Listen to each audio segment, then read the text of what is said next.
Welcome to Flat Earth Debate Live. I'm your host, Nathan Oakley, and if you are new to this channel, or you've not done so already, then be sure to subscribe, hit the bell notification icon, and join button if you'd like to become a Nathan Oakley 1980 channel member and keep up to date with the Flat Earth Debate. If you would like to support the channel, there is a super chat that runs alongside each of these shows while they are live, and there's also a PayPal, Patreon, crypto, and thanks button in the info box below the video. Most importantly, if you'd like to join the discussion, simply mute the page you are currently watching, then click the link in the info box below this video to join the panel and express your views on the nature of Earth. If you do join, please don't swear. If you do, you'll be ejected, and if you are, please don't try to rejoin the stream using sock accounts. You'll be warmly welcomed back on the next stream. Please also share the show on social media. Sharing the show obviously increases the live audience, but this in turn increases the chances of a more diverse panel, so please share the show on Facebook and Twitter. Now we are joined by Neil, 10th Man Rising, Refracted Curvature, Arwin, who joined right in the middle of my intro, and all of these cool people in Discord, so welcome one and all. Good morning. Your intro. I thought I joined right before you started. Yeah, when I press the button, there's the flashing up typically. I'm not moaning that much. I've got it under control. All right. Anyway, good afternoon, everyone. Good afternoon. Good to be here. Everyone happy? Yeah, weather's kind of nice. Again? I think we're going to have a new leaf turned over, and we've decided to embrace ether, sit around the campfire, sing about Kumbaya, and talk about spirituality. We're all in agreement about this in the pre-show, weren't we? Except the ether or the earth isn't flat. Yeah, but what kind of ether? I mean, the electric ether, the spirit ether, the radio It does ether? not matter. It does not matter. It does matter. You got 99 choices. And proof M1. No, not that many. It's like 6 or something. 99 postulations. That's what it is. Sorry? It's 99 either flat or a globe. Postulations. In the pre-show, we were discussing the fact that there is a certain number of flat earthers that have disseminated to the point where if they can't have their ether faith adhered to or not detracted from by us, then the earth is actually a sphere as far as their understanding goes. They'll relinquish proofs of a flat earth in favor of personal attacks on the people who are attacking their ether claims. Am I right in that summary? It was only summarised by John just before we started the live show. So is that a correct summary, John? Yeah. I was told that by somebody who was triggered because of QE's show that the equatorial plane is only possible on a sphere. The equatorial plane is only possible on a sphere. No, that's complete nonsense, but obviously indicative of the type of behaviour you'll descend to if you've got an ether belief being taken apart by us when it's proactively claimed to us on this show. Because I'll say this once more, we are reactive to this.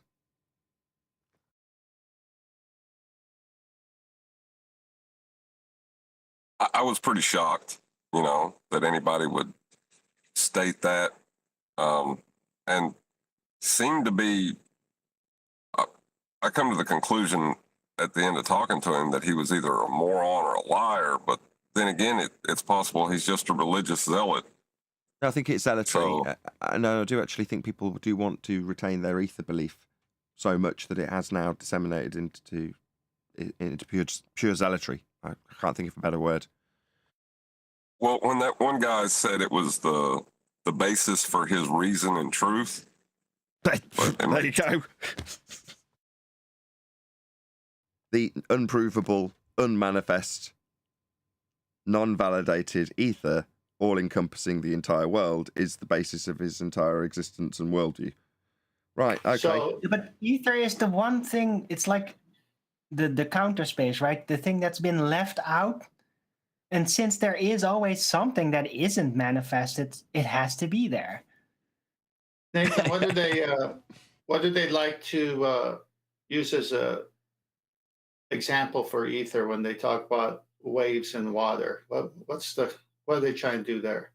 they're trying to turn light into a wave because of the way that wavelengths have been derived, and they've been derived by looking at diffraction patterns.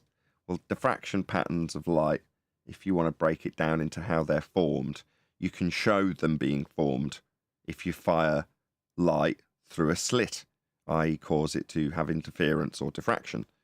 At the point that you can observe that diffraction, if you have a device that you can produce a single impact of light at a time, you can show that as the light goes through the slit, it will hit on a photographic plate or a sensor behind the slit in a single place, a single impact.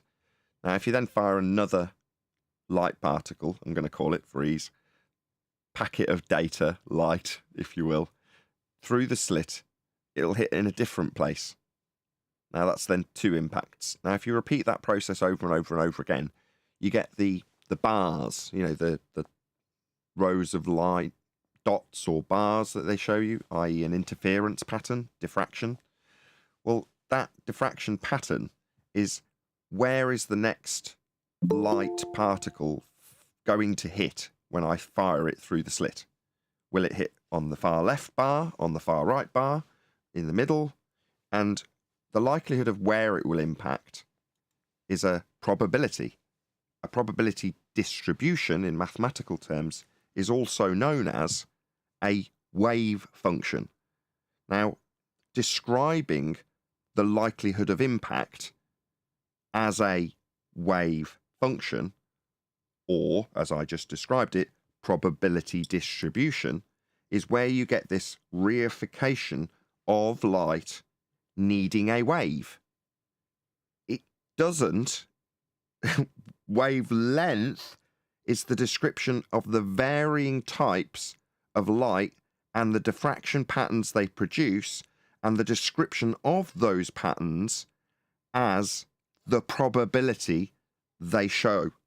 And that probability that they show is mathematically a wave function, as opposed to a bloody wave in the ocean that light needs to travel along. Hopefully that's clear. Yeah, so the reason I asked you for that is because of John's statement, them saying that they need this for their reality to be,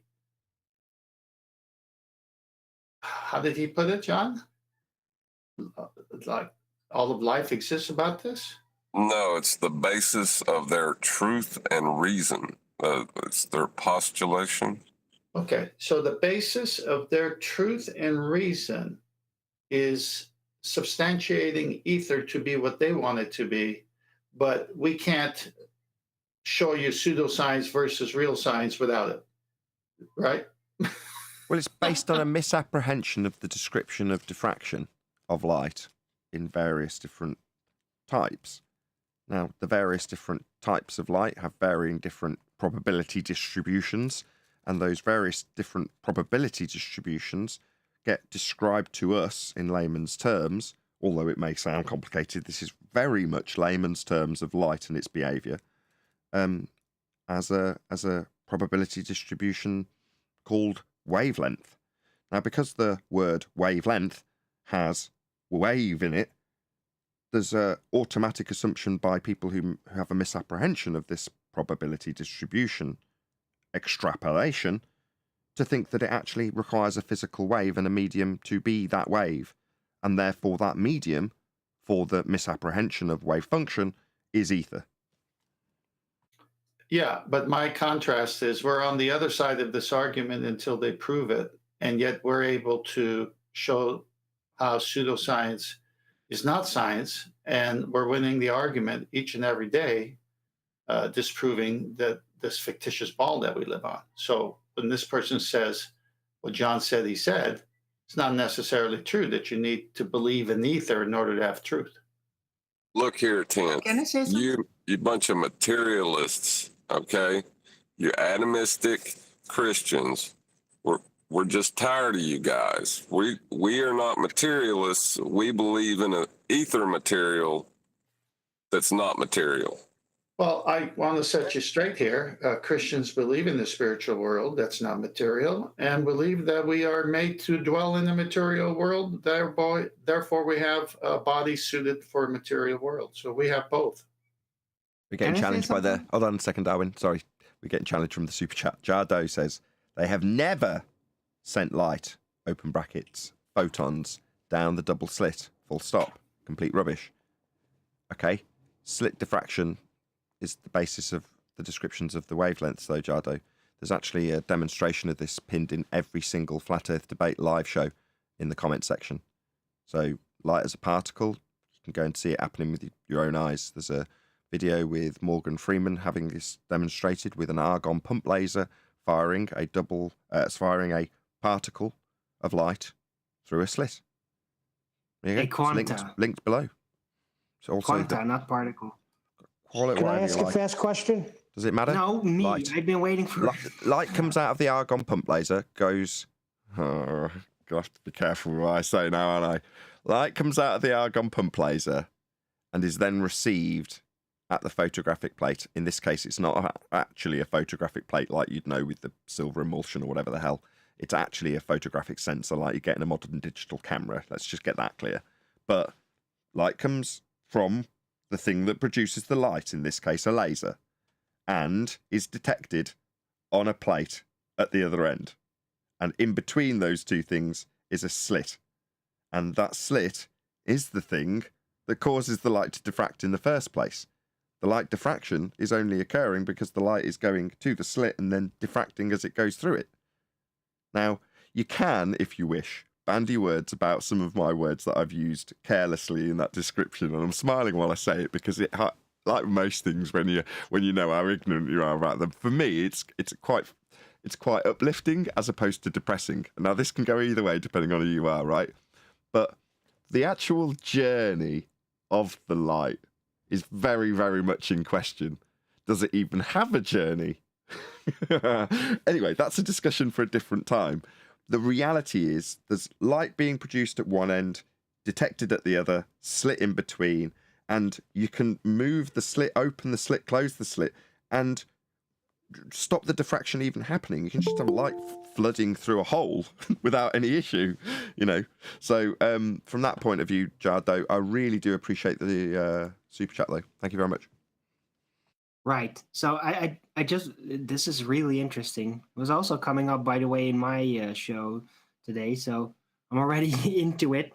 But what I always really noticed about light and light physics, right? Anything related to light, it's always, everything about it is described in freaking wave elements. Everything, like the light spectrum, light oscillation, all these things that light can do, and can do a whole bunch of things. All of these things are all descriptions that are related to wave attributions. And that is like the really freaky thing about light, is that they basically made the entire lingo of everything concerning it about waves. So no wonder everybody thinks it's a wave, because the lingo itself that is used suggests this constantly.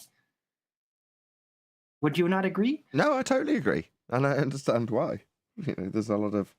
It's hard to know whether or not those misapprehensions have been picked up on by mathematicians and ran with, and therefore leaving the current generation of understanding as it is, or if people have recognised issues and then intentionally massaged in mathematical reifications of things like waves, because we do have a commonplace wave-particle duality.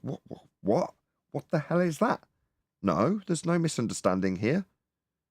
There is no wave requirement or medium requirement for light. Where are you getting this idea? But that's very much a prevalent idea, isn't it? You know, whether I like it or not. But yes, Owen, the language has been, I don't want to say constructed in that way because I can't be certain of that fact. Jardo. Assembled. I don't know. But you It might can not be. just by the etymology, right? Could be organic. So the frequency. What's a frequency? Could be What's a organic. wavelength? Could be completely Everything organic, about though, it. couldn't it? Could have been derived that way through misapprehension organically, as opposed to maliciously. We don't know. But you're right that all of the words and the language. The same goes for sound. You know, I can appreciate more why sound is described as a wave, but it's only been in recent years, after me holding many misapprehensions about how sound behaves in the medium of air, that have been taken away from me. So like, my apprehensions of sound waves have been shattered to all hell recently when learning about acoustics. And you're like, bloody hell, I really didn't understand this stuff. I just thought they were just waves. You just had waves of sound coming to you from your tweeters. No, that isn't how it works. Not at all. Right. But that's how it's Right. easily You know, described. resonance. It's so much resonance. Let's not dumb that bit down. Let's not focus on that bit either. I'm just saying that when it comes to light waves, there's many different misapprehensions and contrasts with things like sound and mathematical reifications from wave functions that leave you with the linguistic, possibly nefarious, possibly through ignorance, convolution of this wave idea. So I'm completely agreeing with you, Arwin. Right. Yeah, but there is a reason why they did this, though. Could you think of a particle way to describe these same functions? No, you can't. You don't know from a particle perspective how to even describe these things. So I think they used the wave mechanism lingo because that's the only thing that they had available to help categorize what they were studying. That's what I think happened. In other words, they needed to reify it to have a justifiable reason to even consider there being a medium for the light to They travel. were figuring it out, and a wave description was the only thing they could fall back on to describe what was going on with the light in many different ways. Color, frequency, oscillation, lasers, everything. Come on, Because what are you going to name it with from a particle perspective, right? There's nothing. Jadu's got some fine talk, which I love. Says, the packets of energy are electrons. The impedance... Sorry, scrolling as I'm trying to read this. The impedance effect is assumed as light. Don't make me come on Discord. No, come and educate us on this stuff. I will more than happily admit my ignorance, Jardo. And you'll be welcome. If there's, go on, John. Did he say light is impedance? Yes, I'll just read it again. The packets of energy are electrons, comma. The impedance effect is assumed as light. ... Don't make me come on Discord. Yeah, he better come on Discord because he is wrong as two boys. Yeah, tell him come on Discord. Oh, easy now. Hey, Nathan, if an etherite shows up, I'd like to have the opportunity to ask that question I asked in the pre-show, if you remember that. But John gets first blood. That's fine. They I don't believe want the to sun impede gives that. out Good morning, electricity. guys. First blood. Well, I'm not real quick Jump to in. eat. Y'all can go ahead first if you want to. No, go ahead. I don't want to impede you. I don't even know if he's here. He's got to join the live queue and have me move him in. And at the moment, there's just Extremis in there, which I don't think is him.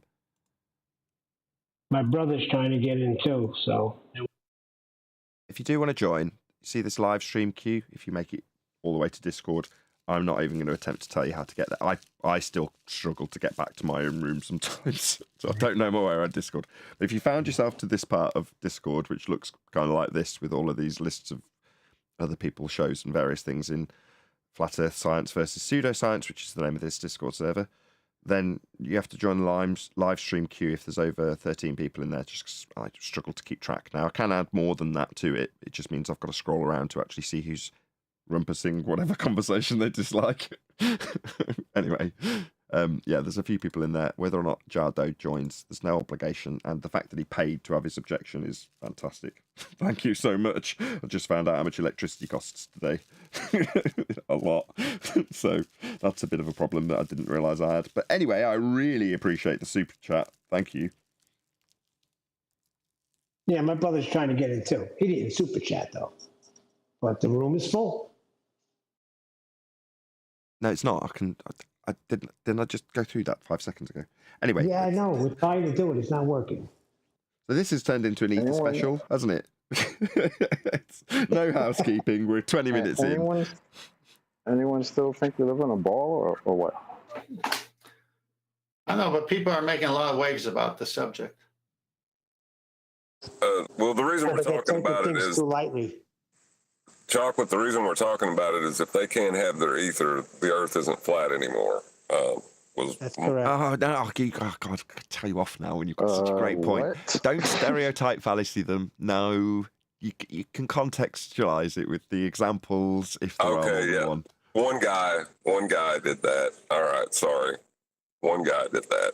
Yeah, that means that next month 100 are going to say that. Also, I've got to eat a bit of What? humble pie. Wait, Might as wait. well do this while I've just told John off, given that I was corrected. So, Cammy Nodal is rightfully pissed off at me because I supposed or hinted at or questioned the idea that people have been ripped off with the fog gyro, which is absolutely not the case. So I'm going to make that clear now in case there's any further repercussions, because I haven't. So I will. I was wrong to even suggest or hint that anybody was ripped off by globebusters with the fog gyro. It is the personal property of an individual, and they were allowed to use that piece of property. Nobody was ripped off. So when I said if you contributed towards that gyro, then you should be moaning about getting a refund because it's faulty. Right. Bit I hasty. mean, Bob was getting ripped Just off. let me get my apologies out. My apologies. So to even infer it is out of line on my part, and I will concede that now, because Cammy was gracious enough to come and point that out to me and correct me. So the fact that she had, at least the inclination to come in here, and as much as I've moaned about that fact and turned it back into an attack on Bob in regards to Ether, credit to you, Cammy. Thank you for correcting me, and I will eat humble pie and say I was wrong to do so. I shouldn't infer that people are being ripped off. I was under the assumption, wrongly so, that it was like a group-funded thing done through an organisation that took public funds or whatever, or members' funds. But I was wrong. It's not the case. So I take that back. My sincerest apologies for the offence that it may have caused by me asking if that is the case. You should feel robbed. You shouldn't. There isn't anybody. It was somebody's personal property. So there we go. Just want to get that out of the way. I What am about- sorry. And no, hold on. Bob stimulated an entire market for broken gyroscopes, okay? So now there's people out there that will finally be able to buy that broken junk now. Just Because for they think clarity, it's normal. as you've said that, as far as the argument's concerned, it makes no difference. However, me taking an argument about whether or not gyros have a practical application with a 15 degrees an hour drift or any variant of that with altitude into the argumentation, that doesn't change the fact that I literally implied something that wasn't true. And that doesn't change any of the argument. I'm just apologising for one specific thing, not because I suddenly believe ether drift or because I think there might be a practical application for a drifting gyro. No, I don't. Right. You just overstepped slightly and you wanted to correct that. No, that's I think it's a good move, Nathan, because you'll be on a short list for the Nobel Peace Prize. Okay, Brian's obviously got a presentation up that is keen to, and so polite. Brian is about the most polite person I know. Can you start shouting and swearing it out? until you rumpus him, though. You took my It's just joke a away. demonstration, so- it's just a demonstration. It was a very quick demonstration. I was going to wait till it came to the sun question, although it's not evidence of it, of the distance to the sun or anything like that. But it's Okay, just a demonstration of how we view the sun. So very quickly, I won't take too much time off. So the sun is moving along a track, let's just say, on any given day, it's moving along a consistent altitude above the surface of Earth, right? So it moves along like this, right? Now, what height it's at, I don't know, but it moves along like this, right? But what we see is this. From as the observer down here, from our perspective view, we view that. That's what we view. So the sun does this, right, which orthographically creates the angle, right, with the observer, but it doesn't give the perspective view, which is the sun doing that. So the sun is moving along, let's just say, a parallel horizontal above us, and that creates this effect due to perspective for us. If I put on animation on these, a second now, animation, you see what I'm talking about. So They won't be. They're not in tandem. They're not working in tandem. But the point is that it's showing that one is moving across the roof or across a track above us, and the other one is what we observe. This is what we observe. We observe this. Right. One further point to add to this that you can validate it. If you put a mark, I'm going to do it for my audience, at the horizontal point now that the sun is touching. You see? Yeah, there you go. Up here? So, yeah. Yeah. So that on a map, let's say that this is a guy on a boat at your point of the protractor. So that's a guy on a boat, and this point here, where my mouse is going to be the GP of a star of the sun at some stage. So in other words, at the point that you have the sun go below the horizon from this vantage point where the protractor is, there could be another person stood here. And at the point that the sun goes down, is the sun hitting that person and frying them alive, or is it directly above their head, Brian? It's directly above their head. Precisely. So where my mouse is now, above that position, this would be where the sun is directly above the GP of this person, below it, and they're looking up directly at the sun. I mean, this is obviously in ideal circumstances, but based on the diagram. And for this person, they see it at 0, sunset. Now, does that mean that it's hit the edge of the Earth, or is the sphere Earth turning and tilting? No, it means that it's now above this position. But from your vantage point, it's doing what Brian's current animation shows, getting lower towards the horizon. Excellent. That was really concise, Brian. Excellent. Yo, that's great, man. I love that. Brian, you are ace. There's no height I can give with this, but just that shows how, if I could get both of those working in tandem, I can't seem to get the two working in tandem. It would show how the one moving across here and this one moving, would move simultaneously. So this one being what the sun is actually doing, and this one being what we observe it doing. Okay, thank you. Excellent. Brilliant. That was really good. That was an unexpected surprise. Not that it should be shocking that you do a good presentation, Brian, but that was a really, really good one. I love the visuals. Hey, Brian, in the next drawing you do like that, you should bring the ground up to the eye level of the observer. Ground up, as in do it the opposite way around. Well, it would be an angle coming up from your feet and an angle coming down from the sky, and then they meet at a point somewhere, right? Yeah, but the problem with that is the angle down from the sky is always much greater than the angle up from the feet. The angle up from the feet is only a small angle, whereas the angle down from the sky is a big angle. So I'd have to get the two of them right. But you're correct in what you're saying. I understand what you mean, as in they're meeting at a horizon point. Just sorry to interrupt, Jar. To make another £5 super chat just to confirm, as I can completely empathise with. He says, "I don't know how to use Discord?" ? It's only been 6 years. I still can't work it out. So you're lucky, John. It's still got Fight and Talk at the end. I totally understand. If I try and go into Discord on my iPad, I'll go into a different room and then I can't find my way back to my own show. I'm terrible. Anyway, there's no point in doing housekeeping half an hour in. I've got a general rule of thumb that if we get to half an hour into the show, there's no point starting housekeeping. It is just going to be an Ether special.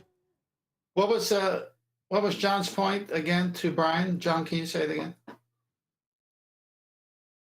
Well, it's hard to put what we see into a geometric side-on view. You know what I mean?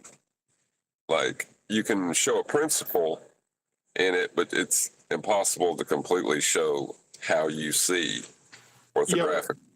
So you're highlighting the fact that there's no perspective. Well, it's just, Brian did a good job, but it's impossible to really, show how we see orthographically. It's just... Right. But Brian showed perspective view in the demonstration of the way we see. And then he showed the sun above on the track. But the way we see, it's like the arc of a protractor with the angles, correct? Yeah, yeah. Yeah, interesting, because I've posted, and I'll do it again. Hopefully, someone will latch on and help me out. Projected geometry is a big part of this, where there's sensible horizon and rational horizons, and all the horizons meet at infinity. And infinity to them is the celestial sphere, but it's also been cited, as far as you can see, the vanishing point, which would be the convergence at the horizon. So they are talking about perspective there when it comes to navigation and all these horizons. Parallel lines eventually meet at infinity is the title. Now, that doesn't make sense at all, but that's perspective that makes it seem that way. And they don't want to admit to it, but then they do.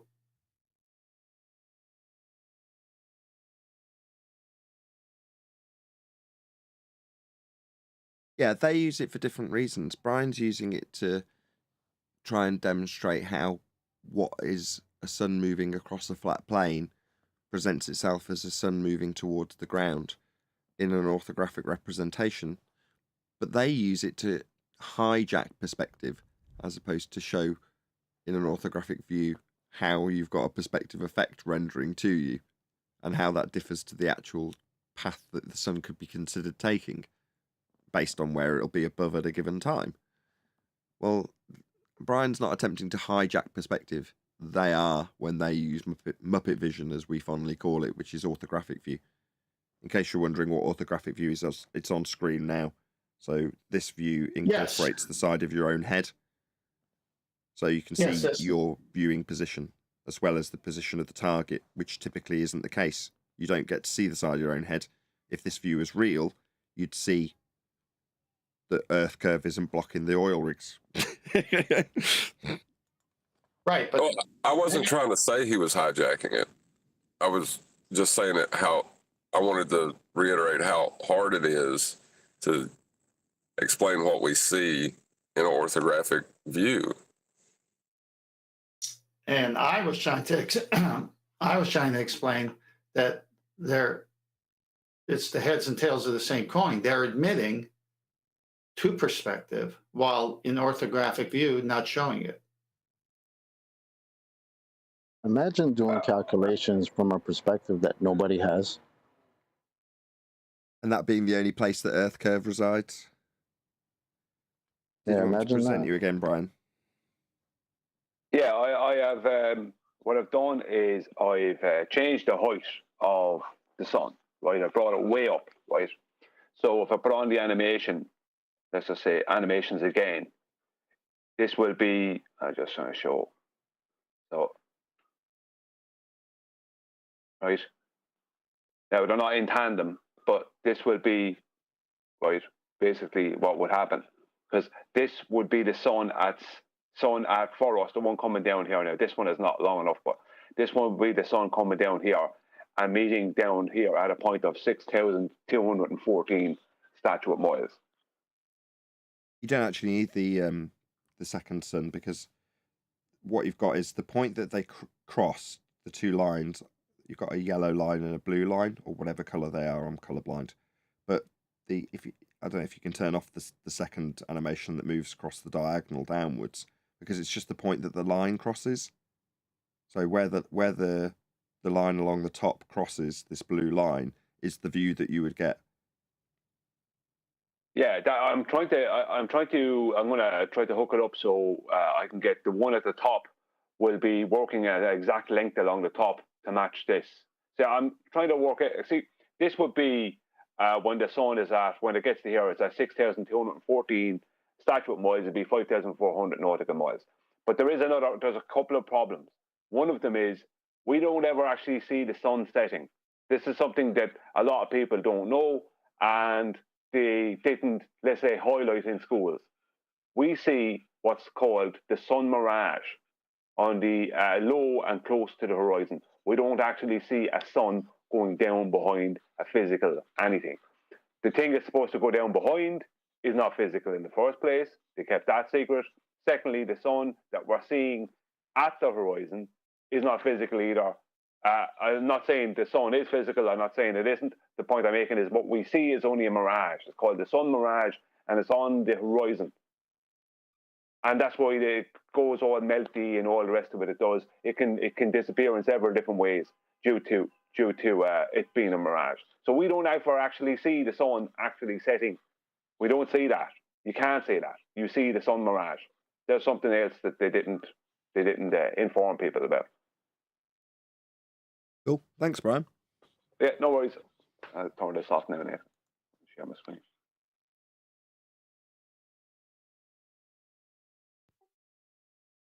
Is Adam with us, or is he busy doing things? See, those things are great because I'm a visual learner, Brian. So those are very helpful to me. You know, with Adam, I'm kind of surprised we chose him as emissary to the ethereal embassy. Ethereum. Because, yeah, the Ethereum embassy, they're denying he exists. What? Yeah, they keep telling us atoms don't exist. Atoms. Boom. Oh, we've not got his attention.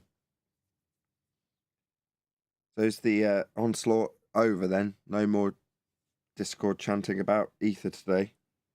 No, I want an Etherean to come on. I want to ask a question. Is there anybody in Discord? I can simulate an Ethereum. You can simulate a wallflower. I can do that too. A stand-up guy. I don't know if we like ether win. Somebody who believes in ether. Somebody who believes in ether, please come on. I have a pertinent question. Wow, do you be begging for them to come now? I was asking if it was over. You know, we can wait another 6 months and then deal with it again. You just said a few minutes ago the whole show's about ether and we're skipping housekeeping questions, and now you're limiting the ether show. Yeah, I'm allowed to flip-flop on my own show, aren't I? Okay, well, doesn't matter what kind of shoes you're wearing. Flip-flops fine. 10th, enjoy your victory lap, damn it. How about the guy from yesterday who was a bit triggered? Where is he? I would assume that the onslaught's over because it usually, in the cyclical nature that is the arguments being put to us about ether, the case that they'll put their arguments, we'll put our refutations, and at the point that it's kind of obvious that they haven't really got anywhere to go, a bit like the Globers, they kind of leave us alone because there's only more damage to be done by continuing to argue with us. I.e., if they just leave us alone for 6 months until, you know, a few people that hadn't realised it's a cyclical thing come along and start chanting it again 6 months from now. My invitation is not to argue. My invitation is to concede to ether. So please come. And like I say, I think the tirade is over. Housekeeping will resume as normal tomorrow. And we'll have less chanty funting. I'm a little bit curious about this use of this word materialist, and as it's directed to us. I don't know if that's exactly what's happening, but is it? Am I correct to say that there are those that think because we don't believe in ether, that would make us a materialist? That's correct. And materialist meaning someone who just believes in the material and nothing else. I don't know. How did you have that thought, Chocolate? That's exactly where I'm going. So that's why I'm very curious about this as it's being used as some sort of an insult, because that's literally insulting.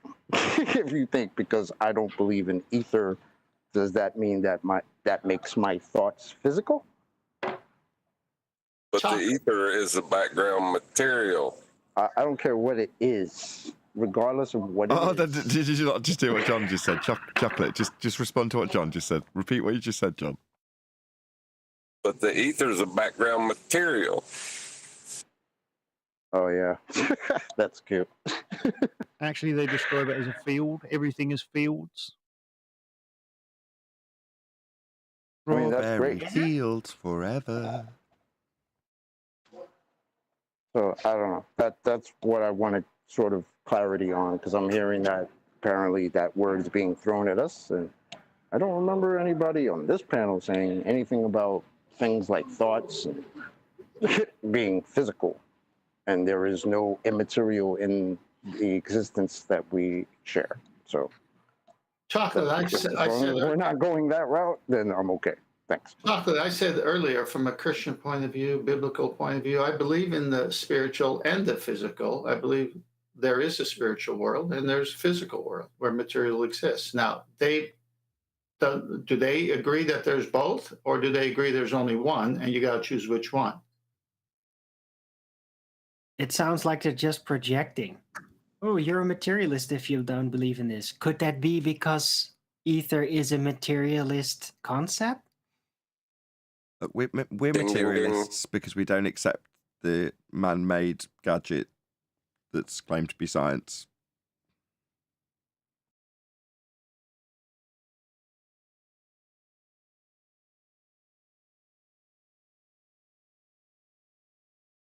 And I'd like to say something, Nathan. Feel free. I wasn't on the show when you stated what you stated concerning Bob and the gyro and ripping people off. That statement, right? If I was on the show, I would have told you, no, that belonged to a member of FE Corps, right? But that doesn't mean the people didn't get ripped off. Oh, I totally agree. That was my sentiment when replying to Cami. Yeah, people still got ripped off because they still got told a load of rubbish that is not correct and not true. And that was used to prop up the ether. That's the only reason I could logically come to for why Bob would decide to bring that out on that documentary there in 2018 or whatever. So it's not that, yeah, maybe financially people didn't get ripped off due to the gyro, having to buy a gyro, but they got ripped off intellectually. Sure, that's how So they I still got phrased it, ripped off. or similar. I put, thanks for the clarification in regards to, no, it wasn't some GoFundMe that people had contributed to or something similar. Thanks for the clarification. Nobody was conned, ... out of money. Yeah, exactly. Yeah. There was still a con went on. Yeah, exactly. Still a plenty con went on.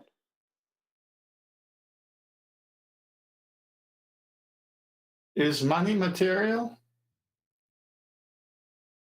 I would like to. Sorry. I would like to ask a question about the Michael and Morley observation as a possible answer for the reason that the light rays are out of phase.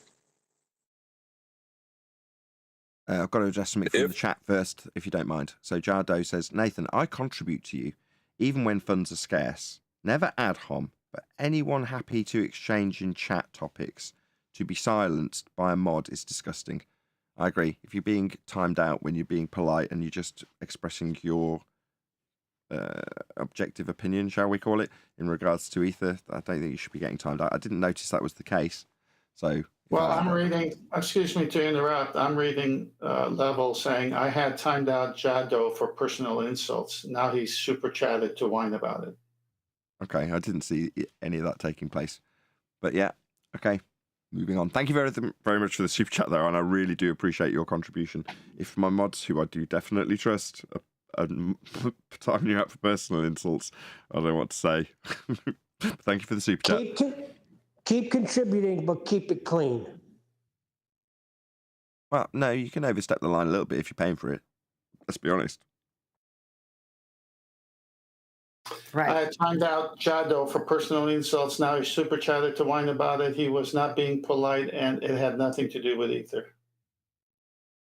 Fair enough. Okay, great. Let's move on, right? And thank you for the super chat.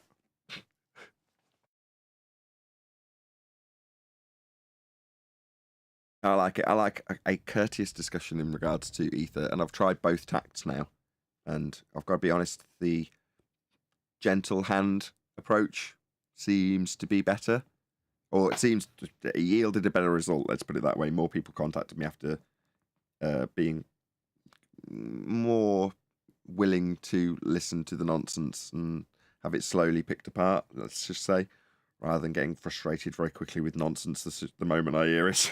But there we go. Well, hold on. Do you notice? Hang on, do you hang on, notice- hang on, please. I'm ready to concede, and I can't get them on the show right now. How come they won't come now? And that's being polite. Well, here's the thing. If you just probably all picked up on Dyslow's little trick when he says, "Oh, I can't make it any easier than what I'm making it. I can't make it any more simple." So what is he saying there? That He's we're saying, not please- understanding? That's saying- what ballers used to do. You don't understand. Neil, can you rephrase So that, please? Nathan Witter wants to speak. Oh, wonderful. Yeah, Richard, my bad, didn't see you in there.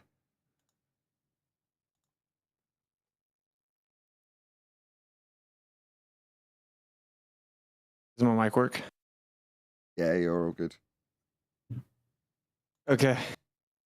So I'm trying to figure a few things out. I heard a little victory lap going on. Can anyone help me out? How does a single photon go through two slits at the same time? I can't figure it out. What does that have to do with ether? Doesn't. Okay, what does it have to do with ether? The actual argument that seems to be avoided is atomism is a model. So you got photons and electrons. This is a philosophical model. It's not actually scientifically proven. So the main critique of ether is that it's not science. I openly admitted that, right, in my presentation, and you guys chopped it up and ridiculed me for it. But atomism is not science. So Did we claim it was? everyone wants to focus When on did what we is claim the it was? ether. I'm making a point. But we You're didn't claim it claiming was. a philosophy as an alternative. Okay, we didn't claim it was.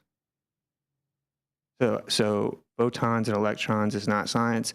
So you're talking about philosophy that can't be scientifically verified. If you want to describe and reify the mathematical description of photons, atoms, electrons, any of those mathematical descriptions into a physical orbiting electron, for the sake of argument, then I'd have an issue with it because that's a reification of a mathematical description. In the same way, I have an issue with people reifying wave function into a medium requiring wave.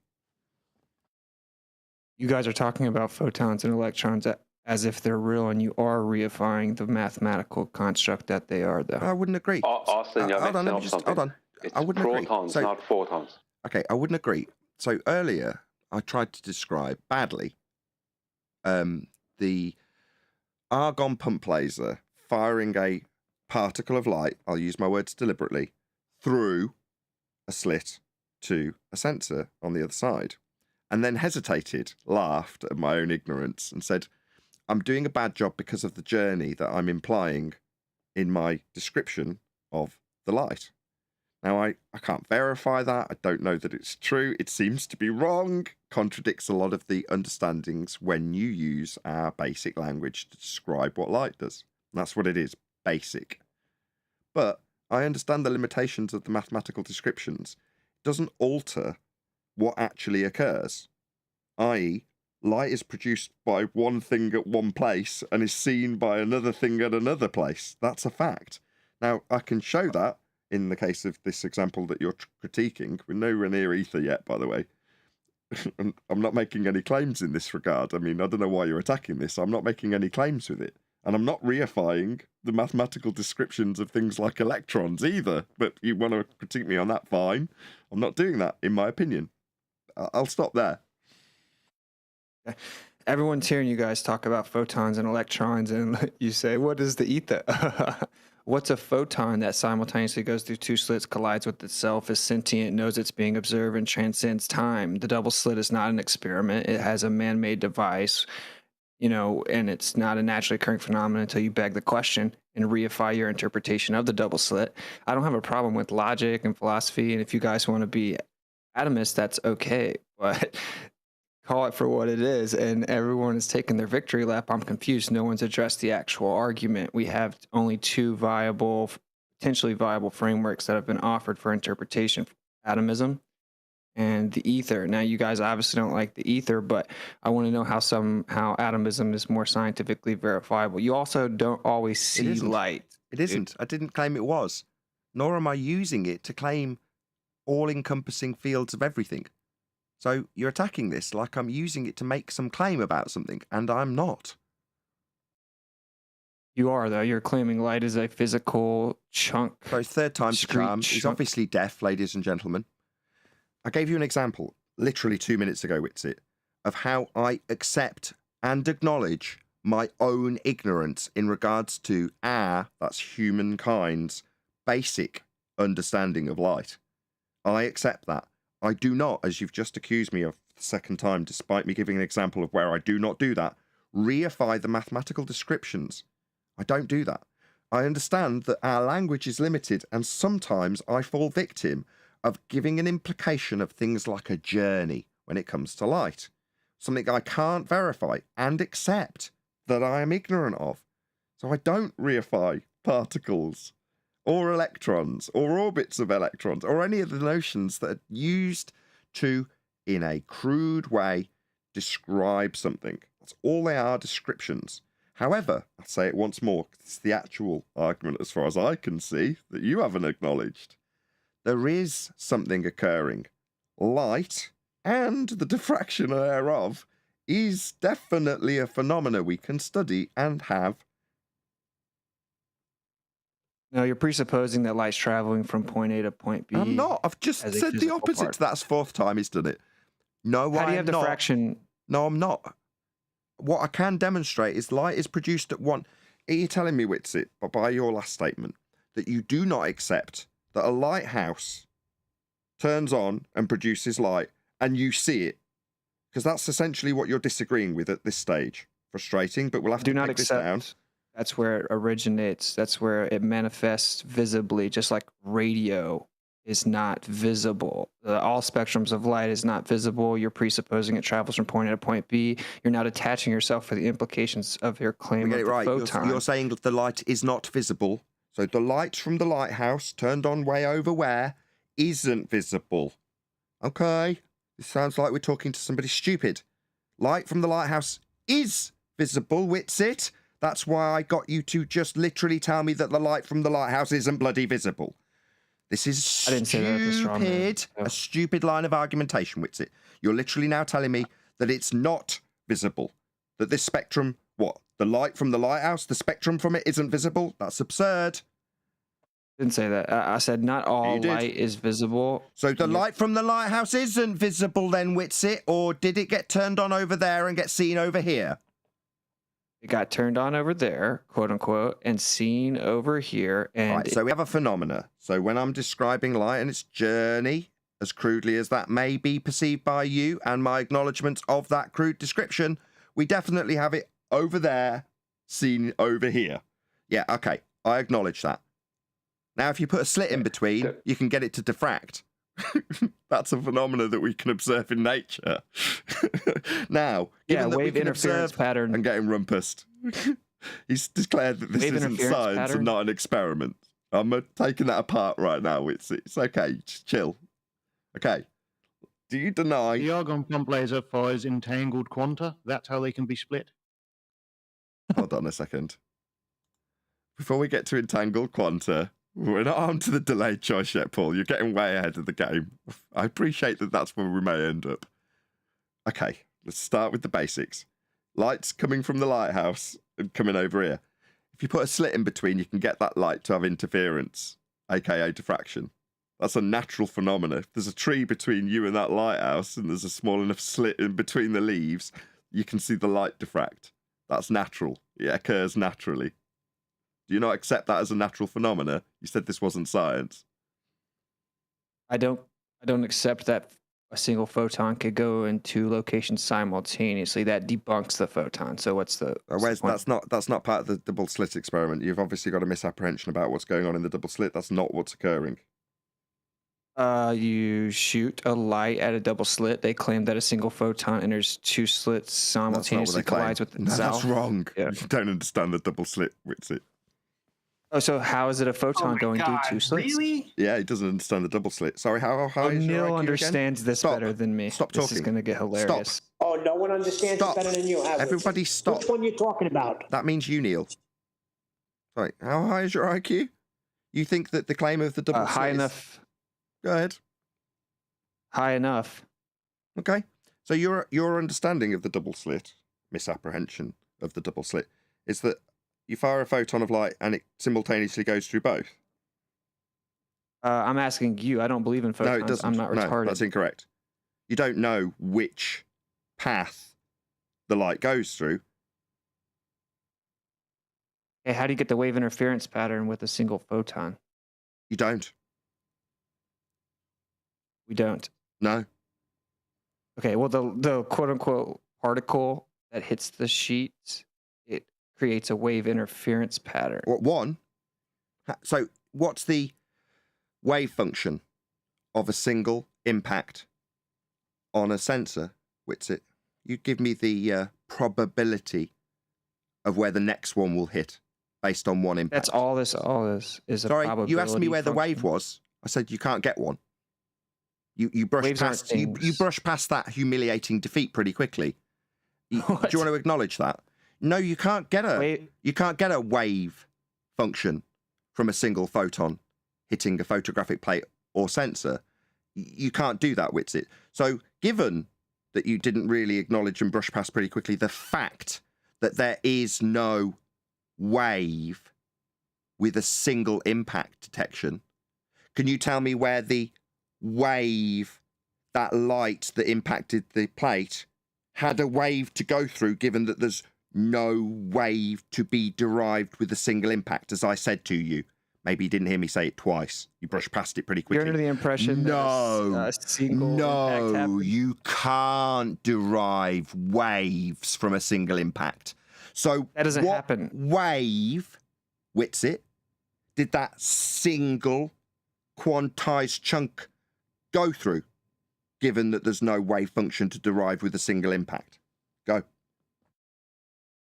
How's a single impact? You actually think there's just one at a time? Is that what Yes. you think happens? Yes, there's a demonstration in the info box below this video.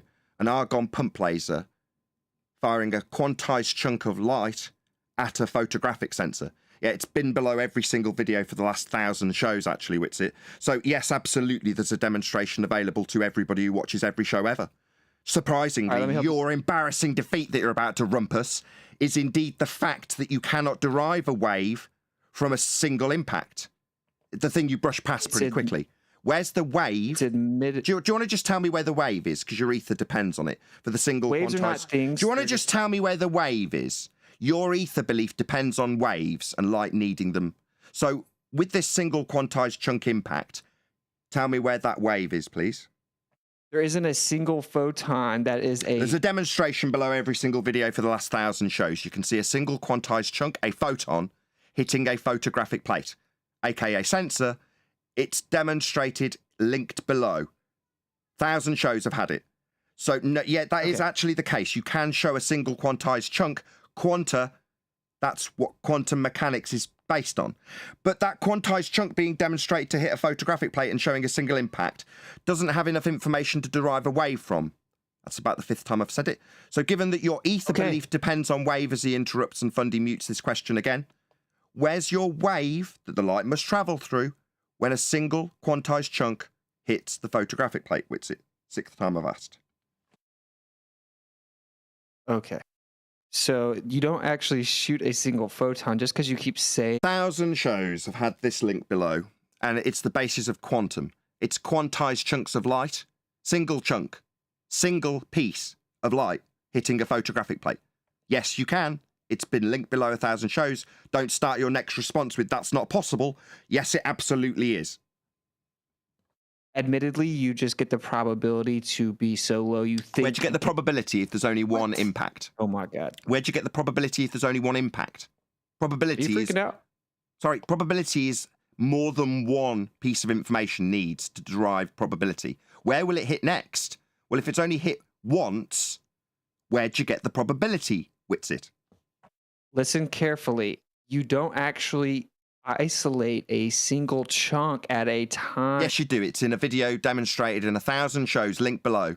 Got Morgan Freeman being demonstrated how an argon pump laser can fire a single quantized chunk, the basis of all quantum mechanics, at a photographic plate to show one single photon impact.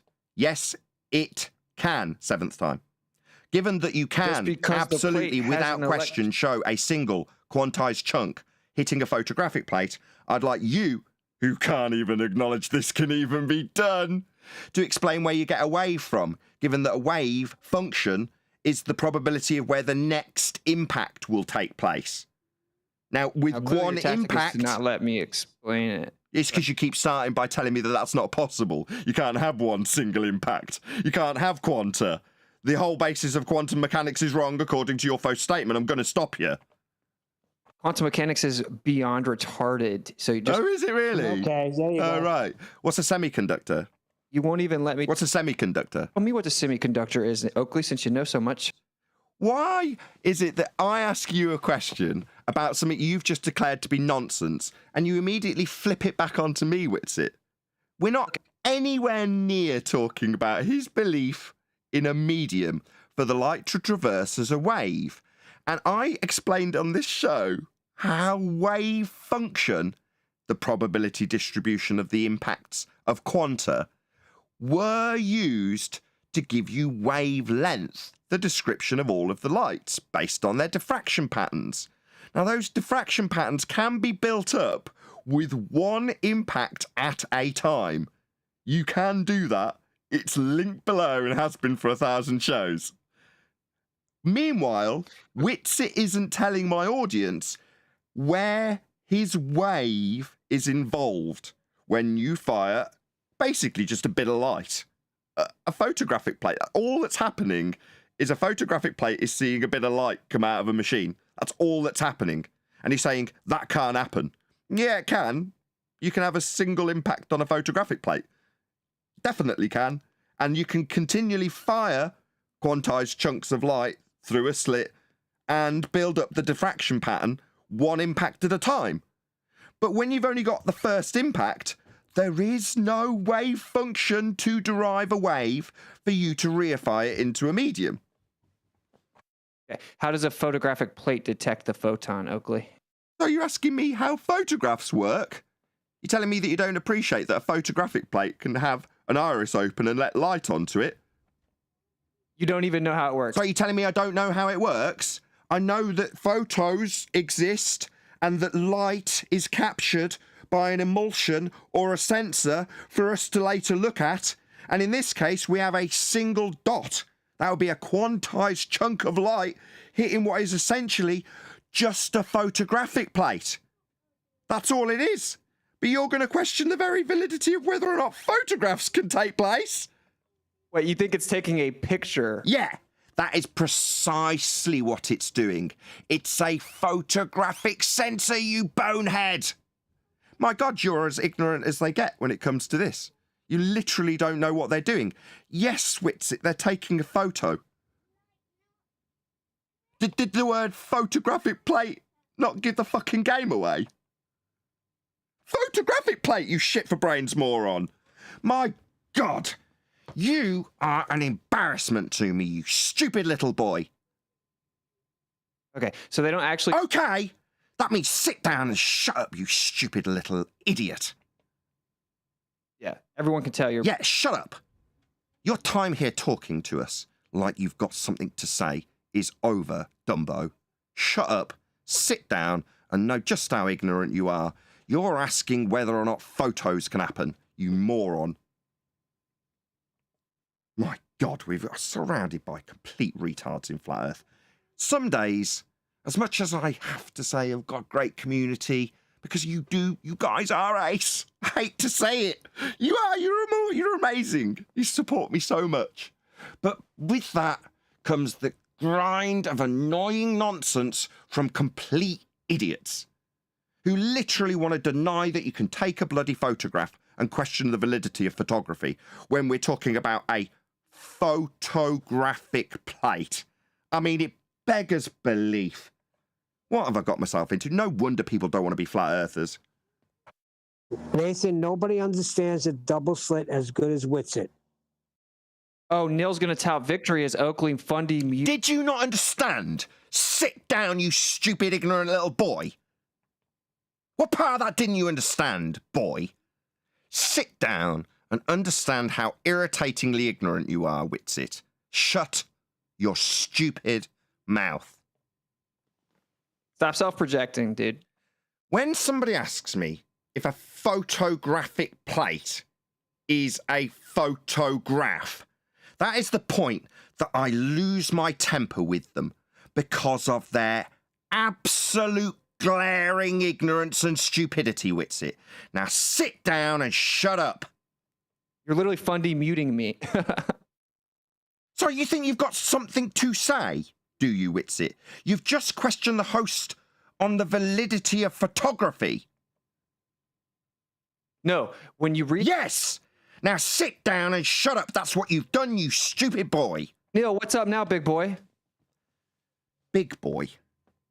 This is a child. That's what Witsit is, ladies and gentlemen. He goes around claiming he's got a big IQ. He's a child. That's what he actually is. An ignorant child. Oh, yeah, okay. Yes, that's right, Witsit. You are an ignorant, big-headed, arrogant child. Stop self-projecting. No, I'm not. Dude. I'm 42 years old and understand that a photographic plate is a photograph, Witsit. I am not a big-headed, ignorant child. That's you. I'm not projecting. That's a fact. Straw man fallacy. No one's claiming photographs don't exist. Sorry, you asked me whether or not the validity of a photographic plate was actually a photograph. That's what happened. It's recorded and broadcast live. You complete clown. Okay, you're reifying the action. Don't tell me what I'm doing. You, the big-headed, arrogant child, still thinks you're in a position to question and take part in the discussion. That's called belligerence. Do you know what belligerence is, Witsit? Look it up, you stupid child. Are you going to stop interrupting? Look up what belligerence is after I've told you to sit down and shut up. You're being really pathetic here, Witsit. Seriously, stop. Says the guy that says the guy who's going to shout through Arwen. Belligerent, big-headed, arrogant, moronic child. Sit down, shut up. You don't have anything further to offer to this conversation beyond more embarrassment for your fellow ether believers. And there'll be Okay, no let's apology do the this time, research. Witsit. Just You guys are all actually scared. look into it. Look Sorry, into what's it and scared? stop trying to bluff your way out. You're not fooling anybody but yourself. So scared. You Arwen, don't wipe seem the to drool off your understand the mouth. You think that rudimentaries of what magnetic we're talking fields are about made here. of particles, buddy. Stop talking. Okay. Why are you now thinking that you need to take charge of my show and tell my host, Yeah, he's gonna teach my now. guests and panel to shut up? No, it's it. Yeah, this last hurrah from a pathetically embarrassing idiot is not your opportunity to regain control. Your embarrassing failure here is all it is. Yeah, you're not going to tell Arwen to shut up. You know, your belligerence is pathetic. Are you going to let me talk like an adult? No. What did you think sit down and shut up meant? He's not only belligerent and ignorant and a childish moron, he also can't listen.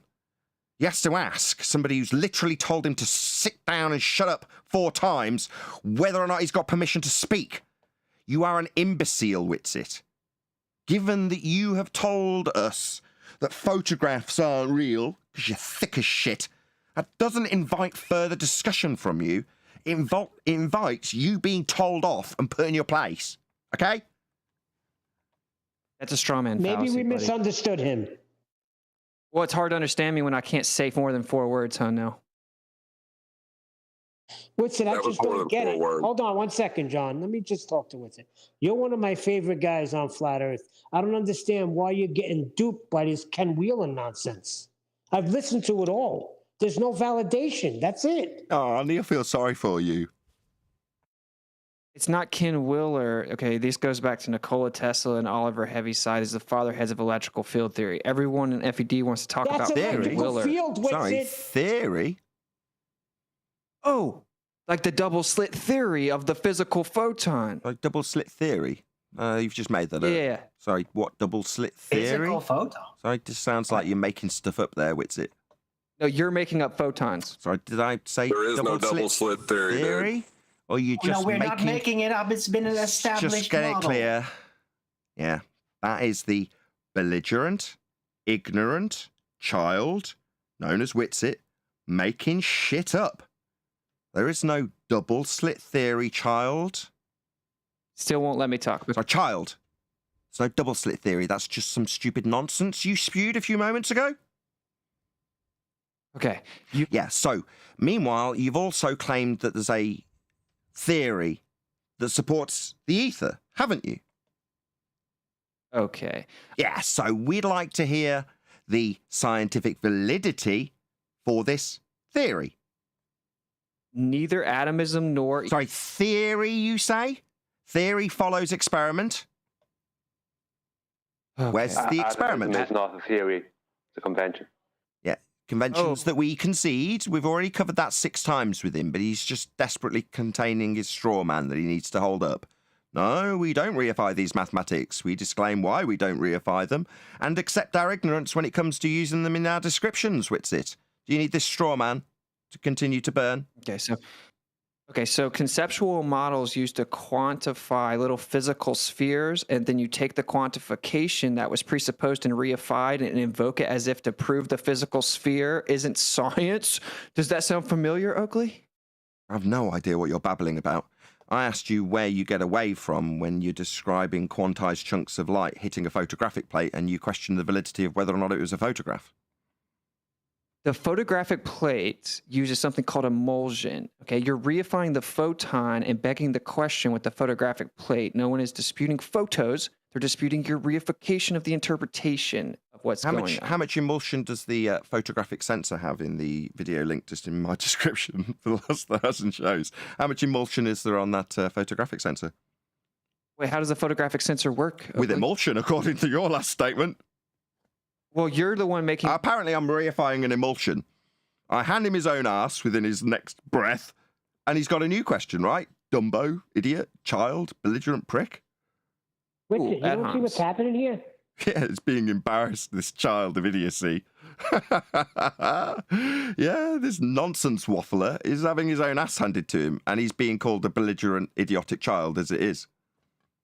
Atomism is a theoretical and not scientifically theory. Yeah, we acknowledge that. Theoretical, dude. Theory of science. It's a model. right Back there. What to the using hell theory. does atomism have to do with light being a wave? Okay. That's about Well, material. You're catching up now, Arwen, but Oakley's not going to let me respond to you, though. So, atomism is the idea that everything is broken down into indivisible particles. So, even when we can't see a literal physical particle, we must assume that so we can quantify it. You have photons and electrons. The actual photographic plate assumes there's an interaction between a photon and electron to give you the discrete chunk. Now, quantum itself admits that you could get electron dot patterns without any type of photon existing. Now, no one on this panel knows anything about that. So that doesn't mean that there's a physical photon hitting it. You're presupposing and reifying the physical photon, that it travels from point A to point B, and then you're like, oh, I'm so confused. It must know we're observing it and transcend time. But you That's can measure the energy. So the energy hits the plate and you can measure it. What the fuck are you talking about? Yeah. you think there's a Just physical because you impact don't that's think it's a Yeah, photon you can measure the energy. That's right, you complete clown. okay, exactly. Okay. So in spite of my last statement being totally wrong, it's okay. You're getting it now. So you reify. Yeah, it's a discrete amount of energy, measurable. That's right. Your last statement was so off the beaten track and incorrect, it's untrue.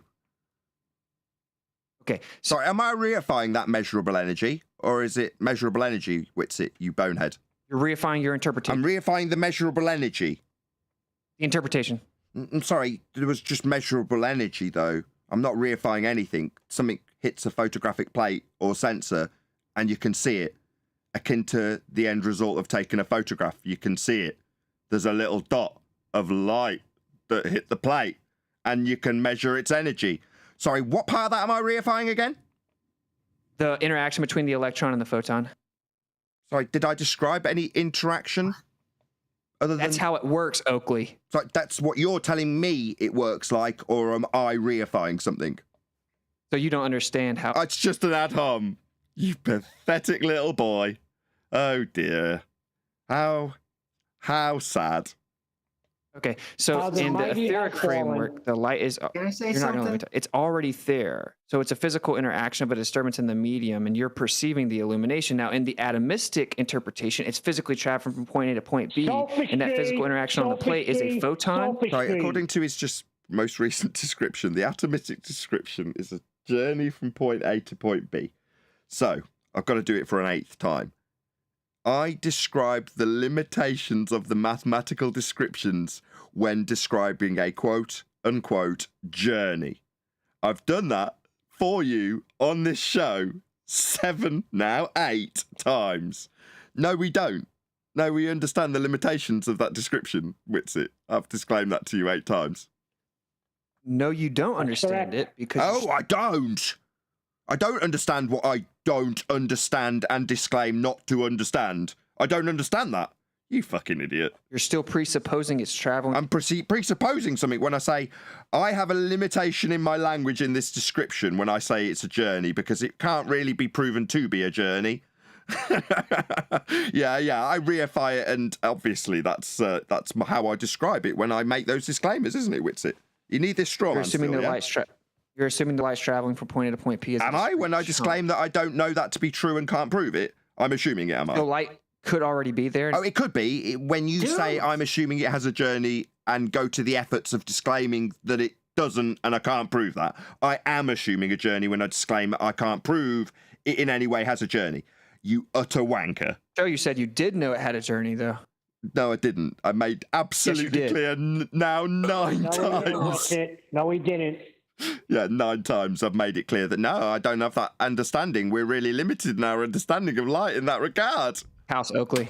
Yeah, stop trying to smuggle words in Nathan's mouth, okay? Stop doing that. It's pathetic. Oh, Arwen, take his balls out your mouth. No one's talking to you. Oh, little boy. Jesus. Little boy. That's what you do when you're having a victory. Yeah? Nobody's dying for you to teabag, my friend. Yeah, you're the one getting shot in the face, metaphorically speaking, in a video game. You'll be the one getting teabagged. As I point out, there's no light wave with a single impact on a photographic plate. That single impact that can be built up to form a diffraction pattern to derive probability distribution has no wave to describe it in. Probability distribution of what? Well, when there's a single impact, there is no probability distribution, Witsit. There's no way to describe it as having a wave if there's a single impact. Distribution of what, Oakley? Well, distribution of nothing if you've only got one impact. There's no distribution to work out the probability with. Oh, what's the probability you'll be working out? Oh, that's the wave function. So there isn't one. It's not distributed yet, you stupid little boy. Hence no wave for your ether to need. Light's still been fired from the laser, and it's still been detected on the plate or sensor like a little dot, because that's what happens when you take a photograph of some light, definitely photographing it so we can look at it after the fact. Well, that single impact, that doesn't have any distribution because there's only one. And if there's no distribution, you can't derive a wave function. I don't like Arwen, but Oakley, can we talk now? Or are you going to stop chanting? Sorry, it's just chanted through I'd like every to point single something last out. word of my last concise description of the lack of ability to derive a wave function from a single impact. He just chanted through every single word of that, and then You're ass- decided to accuse me of You're chanting through assuming him that the light is traveling. while he was questioning how much he liked Darwin. That's what we got from him when I opened his mic back up. I'm here discussing the inability to derive a wave. He's discussing through the top of me, so Discord can't hear how much he likes Darwin, and then accusing me of Fundy muting him. No, definitely not, Witsit. I'm describing your lack of ability to derive a wave function from the distribution of impacts when there's only one. There's no wave for your medium to require if there's only one. There's him Fundy muting me again. What's wrong, Witsit? This defeat. Okay, Oakley, This defeat. Maybe we can talk now. Can we talk now, Witsit? Or do you need to continually chant through me while I point out I'm you still can't trying. have a wave? You do need to chant through. We can't talk now. Witsit's too triggered. The little boy can't stop flapping his gums through the top of me. It's painful, Witsit. There's no wave when there's one impact. You're assuming a singular discrete chunk is traveling from point A to point B. I didn't say anything about the journey, but there's definitely a single impact. What happens when you remove the slit? Who cares? There's no wave. Your medium needs a wave. Is there only a single I'm impact? going to move on to a different subject. Single impact. No distribution of impacts. Only one. No wave. Can I No one's point out claiming one of a his wave. contradictions, Nathan? A major contradiction here. He's attacking you with that's completely wrong. The ether is an integral part of general relativity. What else is an integral part of general relativity? A claimed two-way speed of light. That's a two-way speed of light going from one place to another and back again.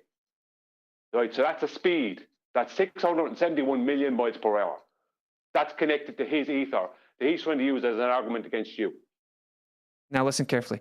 Ether doesn't claim that light has a speed. No, maybe okay? address. So when you maybe address that fact. Oh, he didn't listen. That would be no. I had to close down his line while he chanted through every last word that you said, Brian. He's not in a mood to listen. Oh, no. I mean, I obviously made sure that the audience got to hear you say that. But Witsit couldn't tolerate it. He chanted through every last word that you said. He didn't hear it. ether is not claiming Now he's going to light ignore has the a fact that he hasn't listened to you and start chanting again, having ignored what I said. Okay, say it again. I heard what he said. I've heard his stupid claim about relativity 10 times. He's just wrong. You won't let me expose him, though. It's not my stupid claim. It's a fact. Einstein supported the ether. He said the ether was necessary for light to propagate through space. And he also agreed with a particular speed of that light, moving from A to B and B back to A at a particular rate. That rate is 671 million miles per hour. That would be not a constant. That wouldn't be instantaneous. That would have an actual rate. And you're trying to attack Nathan and us on some rate. We're not claiming a rate. We didn't claim a particular rate. But you're trying to claim, you're saying light is going from one place to another. Right? That's what you're saying. That's part of your ether, pal.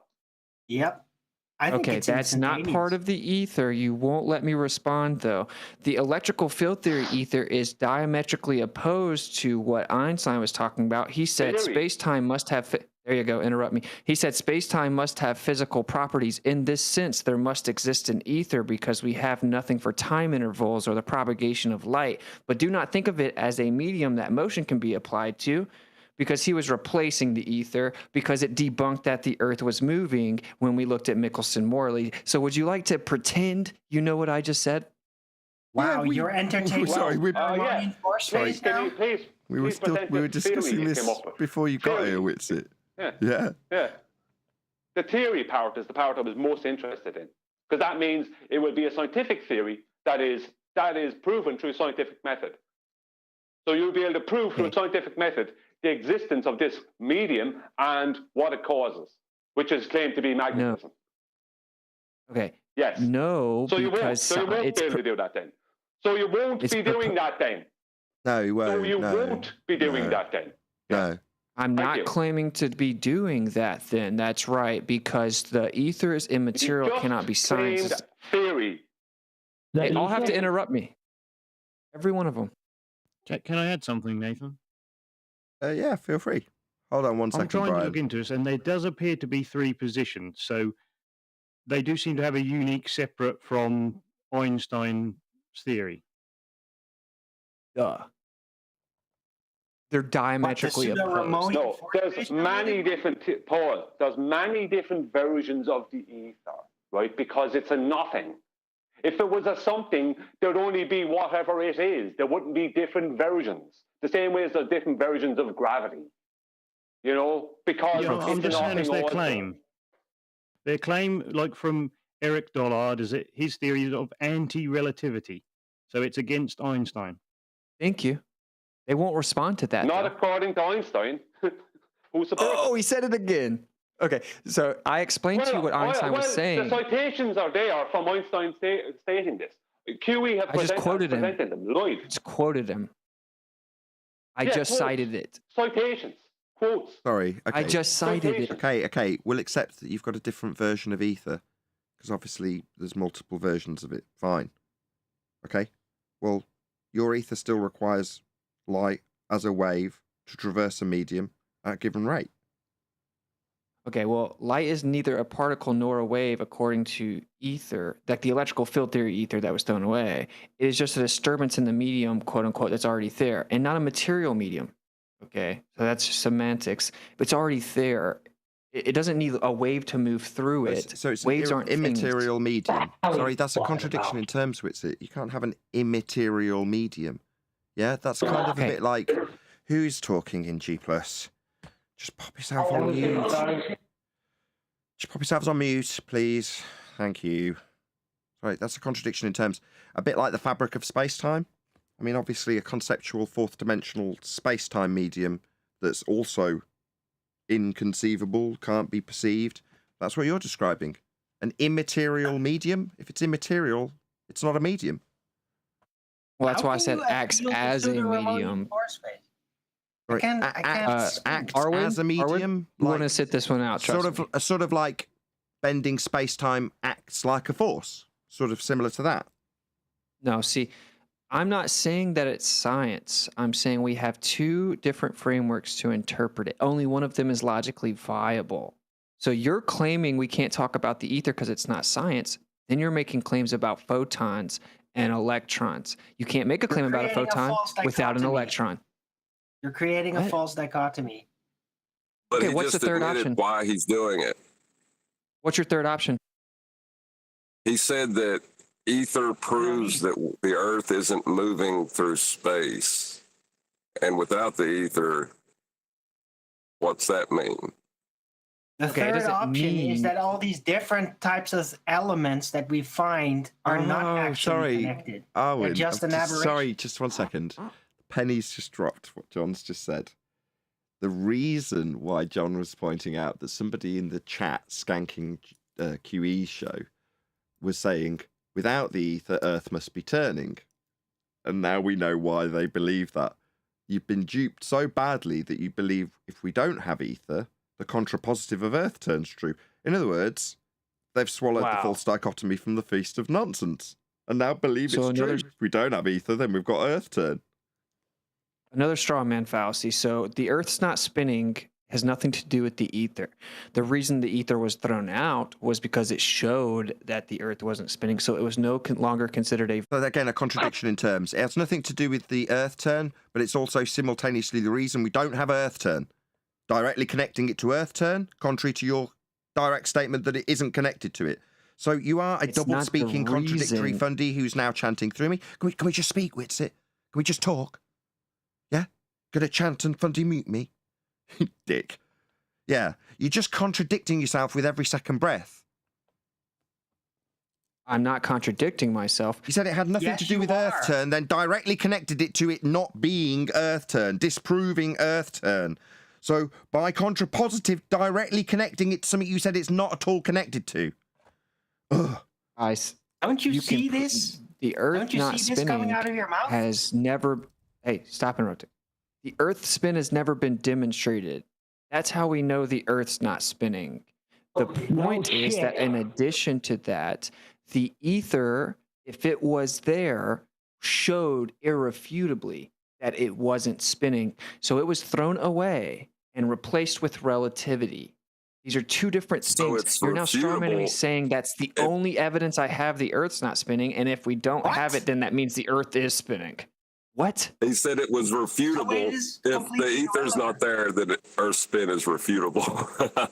No, but he's saying that, it also showed. You guys are it is retarded. turning, but we already had that evidence. We still have it. We don't need I just said ether that. for I just said that. So, yeah, thanks literally for the just said that. superfluous influence. Sorry, I literally it's not just said ether that. that does that. It's the lack of a inertial and non-inertial reference frame that does that. I tried to I explain. just said That's that. correct. My bad. Middle of a statement. So I just the lack said of a this second attempt, which it's obviously very triggered. Try a third time. Yeah, the lack of a non-inertial reference frame to cause the star rotation by way of a not actual deflection at 15 degrees an hour observed as we turn beneath, directly connecting ether's star rotation to hold it up in false dichotomy against Earth turn star rotation. But the necessity for ether isn't what debunks the globe Earth's requirement for a non-inertial turning reference frame. The lack of a non-inertial turning reference frame debunks that, not ether. I agree. I don't say that you need the ether to prove the Earth's not moving. These are remedial strawman fallacies. What I said was the reason relativity was proposed was because ether could no longer be considered a viable framework because it showed that the Earth wasn't spinning. It doesn't mean you have to have the ether to show the Earth's not spinning. I said before you guys pretended you had a victory lap there that you can prove the Earth's not spinning without anything to do with the ether.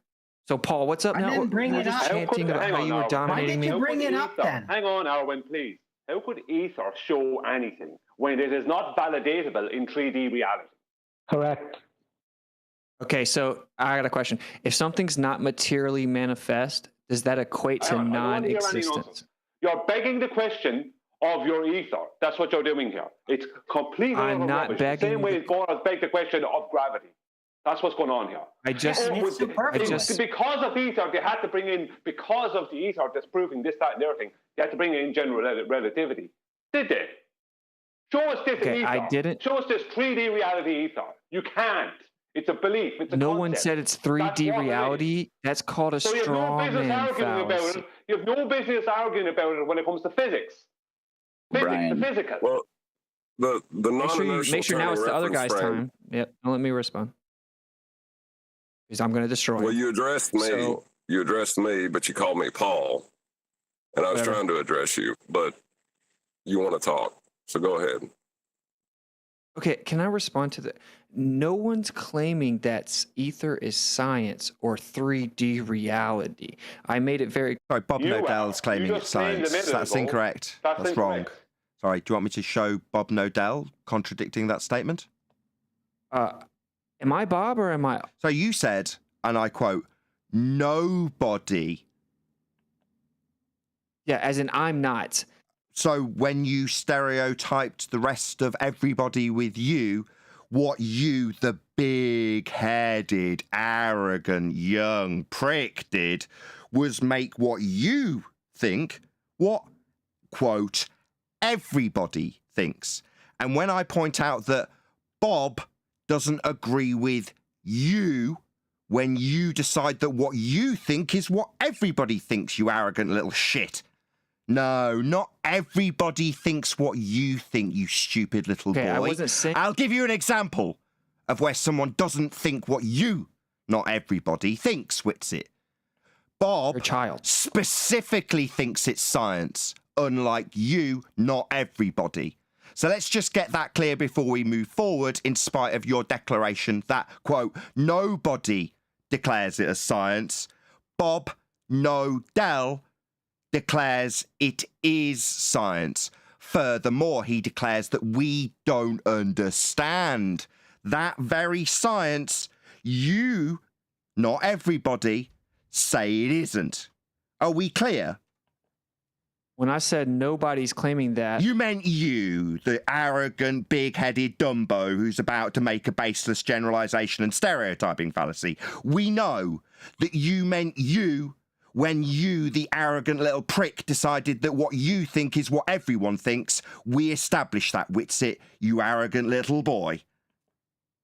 Meanwhile, what you think isn't what Bob Nodell thinks.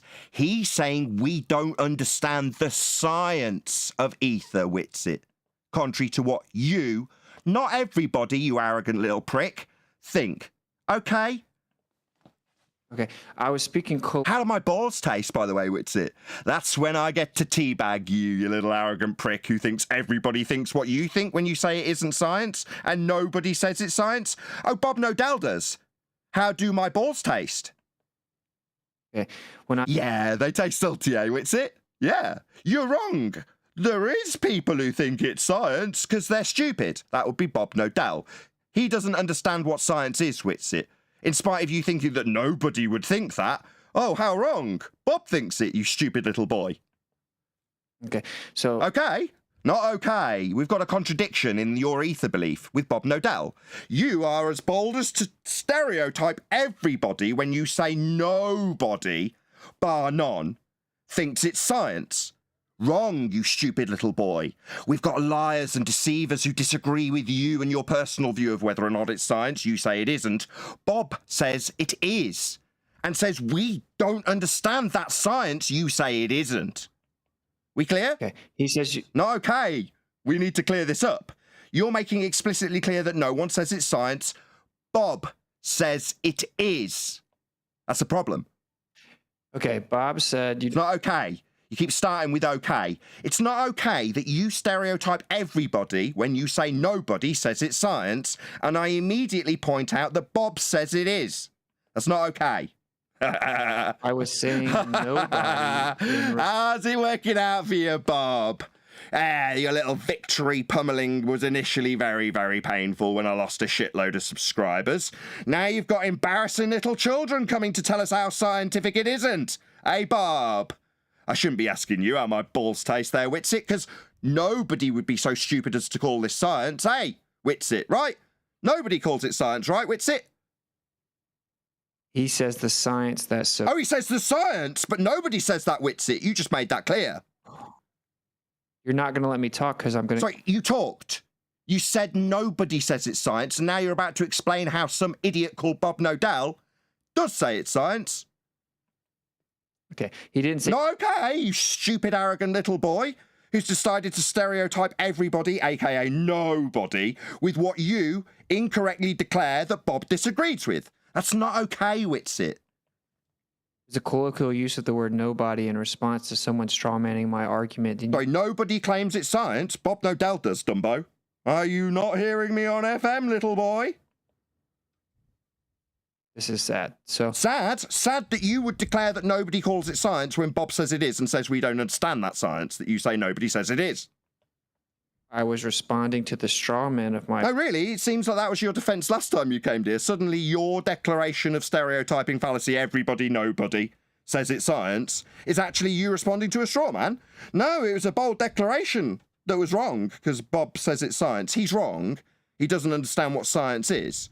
And you understand science because you say nobody would claim it. I mean, obviously, nobody claims this is science, right, Witsit? As you declared. You weren't responding to a straw man when you made a bold statement about how non-scientific this ether nonsense is. Unlike Bob's declaration that it most certainly is, and we don't understand that science, you say it isn't. Bob actually said that they don't understand the science that... Oh, the science that nobody says it is? We don't understand that science? Well, nobody's saying it's science, but he says we don't understand it, right, Witsit? He said you don't understand the science that's... The science that nobody says it is. That science, Witsit. The one you stereotype nobody, aka everybody that isn't you and your understanding of how it isn't science. He's saying we don't understand that science. Hey, Bob! Witsit's making it perfectly clear that nobody says it's science. So what the hell are you doing, Bob? Going around after I personally have had your attention and made it explicitly clear to you personally that this isn't science. Here we are 4 years later with this embarrassing child defending your nonsense and making it explicitly clear that nobody says it's science. So why would you be chat skanking people, telling people that we don't understand the quote, science of ether, Bob? Is it because you are a moron and don't understand science and need children to come and defend your ignorance of what ether isn't? That would be science? I think that's the He case. didn't say the science of ether. He didn't say What did he that. say? So, good try. He said the science that supports the ether, which Oh, so the science that supports thing. ether then? So the science of ether? no, there No, because there isn't any. There isn't any science. Nobody would say such a thing, right, Witsit? Nobody would say that, as we've got that recorded. Are I'd you like going to let hear me the speak, or are you going to science keep that- on? Maybe you can suck my balls, Witsit. Same as Bob Nodell, who says this is science, and there's a science to support it. Well, if there's science to support it, that would be a cause and effect relationship established by way of systematic experimentation based on a hypothesis. That's what science is. So I want to see the systematic experimentation based on hypothesis that supports ether. What he's actually saying is, Oh, what he's actually saying, because I can't read. he's actually Yeah, you need a child to tell us what you're actually saying, don't you, Bob? This child's come to tell us what Bob Nodell's actually saying when he tells people that we, FED, don't understand the science that supports ether. Oh, well, there isn't any. Nobody would say that, Witsit, unless they were ignorant and trying to deceive people. okay. So he's saying the science on the Earth that can I'm sorry, you're paraphrasing what he actually said now. I don't think he said that, Witsit. It seems like you're paraphrasing what Bob says. Have you got his permission to talk on his behalf and paraphrase his words for our interpretation based on your interpretation? Is that what you have permission? Hey, check it out, people. It's now official. Witsit, the child arrogant prick, is now Bob Nodell's spokesperson. Science. So do you think everyone can't tell you have to mute me to not let me talk? You started paraphrasing what Bob said about what happens on Earth, which wasn't part of his quote. He said the science that supports the ether means Oh, what? The one that nobody would claim? That's science? The science that Bob goes around that you make explicitly clear isn't science, Witsit? That's science? That nobody would say it is? That's science? you guys support this, by the way. You guys Sorry, support what? Me absolutely ripping you a new asshole for a live audience? Smash the super chat if you enjoy me personally humiliating Bob Nodell and Witsit Gets It, the arrogant child who is now spokesperson for Bob Nodell when his wife isn't commenting for him. Yeah, if you enjoy this content where I destroy ether by pointing out that you can't derive a wave from a single impact, you just smash the super chat. Hit me up on PayPal. Maybe become a patron if you enjoy this. So Austin Bob is didn't saying say that that ether there was is science. He said that the science that supports the postulation that is ether, if you read and know how to read, he said the science that supports it, not that ether is science. Now you straw man. Did he say postulates? I didn't read He's the word not, listen. postulates in there. It seems like Bob Nodell's spokesperson is now literally speaking for Bob with words that he didn't say. He didn't say I've postulates. talked to Bob about it. Oh, many you are times. his spokesperson. Literally, I can't believe I got it right. He has actually sent a child here. You guys support this clown show. So you spoke to Bob. Yeah, you carry on. Okay, so he's not saying that the ether itself is science, it's immaterial. So it can't be science. He's saying that the physical world has scientific evidence that supports that framework. No, Now, that's when not what he said. That's not what the quote said. It said FED don't understand the science that supports ether. He didn't say that. There you go. Okay. And then when I was responding to the other guy, you desperately try to divert the conversation away to Bob because I was responding to a straw man and I said, no one's saying that. I was talking about No me. one's saying what? And then you jumped in No to one's say I saying was what? talking Well, about let's get everyone. back on track then. No worries, my bad. No one's saying what, Witsit? I was saying that no one's saying that you can't prove that the earth is not spinning without the ether. That's a straw man. And I said, no one's saying that ether is science. I'm talking about me. Oh, ew, no one's saying that ether is science. Oh, I think you'll find that Bob Nodal explicitly states that the science to support ether. That's where you're wrong with it. You see, Bob Nodal says contrary to what you thought everybody would say, i.e. nobody would say that. Bob does say that. He says the science to support ether. I was speaking colloquially in response to the straw man. Smash the super chat if you like this content. So the guy was strawmanning my position. I said, what? No one's saying that, as in I'm not saying that. I'm not claiming that that ether is science. It's immaterial. Intrinsically, it cannot be science. I see. You're not saying that. Oh, right. Bob Nodal says it is, though. He says the science to support it. If I already addressed that straw man, and you're trying to divert away from me destroying all of you at the same time. So It seems science like this ether cannot theory be is kind of- applied. He's going to verbal diarrhea his way through his please. statements that he's destroying us somehow. He's going to verbal diarrhea his way through you, Brian. Yeah. Oh, it's so when he Yeah, interrupts. so there's that verbal diarrhea again. I've got to talk to him like he's a child. Sit down, child. Other adults are talking. Go ahead, Brian. Thank you, Nathan. If science is supporting something, then that something is called a scientific theory. That's how it works. And science is established through the cause and effect method of scientific method. You know, natural phenomena. That's how it's established. So if science, actual science is supporting ether, then ether will have to be a scientific theory. That's what that statement means when you claim that science That's not what it is means. supporting it. Yes, it So is. the observed phenomenon would be where we start with this, right? Yes, Yeah. that's the scientific method, in essence. You got to all interrupt me, straw man the whole time, and not let me respond coherently. So I stopped You said bleating, there you was scientific pathetic, evidence that entitled supported this. child. We are now talking, Witsit. You're not the centre of the universe, you pathetic, entitled little child. Go ahead, John. Well, he said that there was scientific evidence that supports the ether. So we'll go to the very beginning. He can go ahead and give us the observed phenomenon. Now, no one's saying that the ether itself is being scienced here. Bob Nodal says there's scientific evidence to support the ether, though. So when you say nobody, you're wrong. I had to correct you previously, and somehow it was responding to a straw man. No, just a proper good old-fashioned ether teabagging. Yeah, we're not to the theory yet, Witsit. We got to do the hypothesis, but we need an observed phenomenon before we can do that. So observed John, phenomenon, please. Magnetism. Okay. Dependent variable, Really? magnetism. The manipulation of electrical current. So just one at a time. Dependent Sounds variable. electrical. What's the I phenomenon? just said magnetism. Oakley, catch up. So we're going to establish with science the cause of magnetism then. You're getting there. Introduction of electrical current. IV. Sorry, Oh, electrical current or magnet? I just said one at a time with the dependent variable of phenomena. You stopped me in my tracks and then said magnetism. You want another try? Do you want to take back magnetism and replace it with what now? he's just so lost. So the dependent variable is magnetism.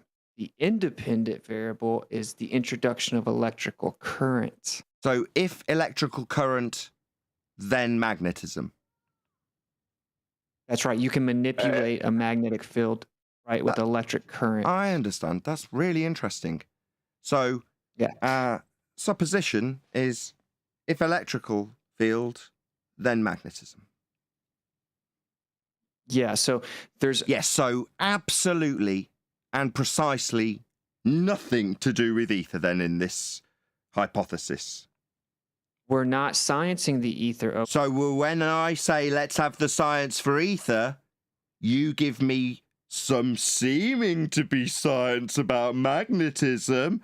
And when I point out that's got absolutely nothing to do with ether, you tell me we're not sciencing ether? Oh, it sounds like a bit of a bait and switch. It sounds like when we asked for science for ether and you started giving us dependent variables and independent variables, it seemed like you were trying to give us science for ether. And yet, when I point out it isn't, and there was no mention of ether, you tell me that we're not sciencing ether? Oh, bait and switch then. Why were you giving us an independent and dependent variable if we're not sciencing ether?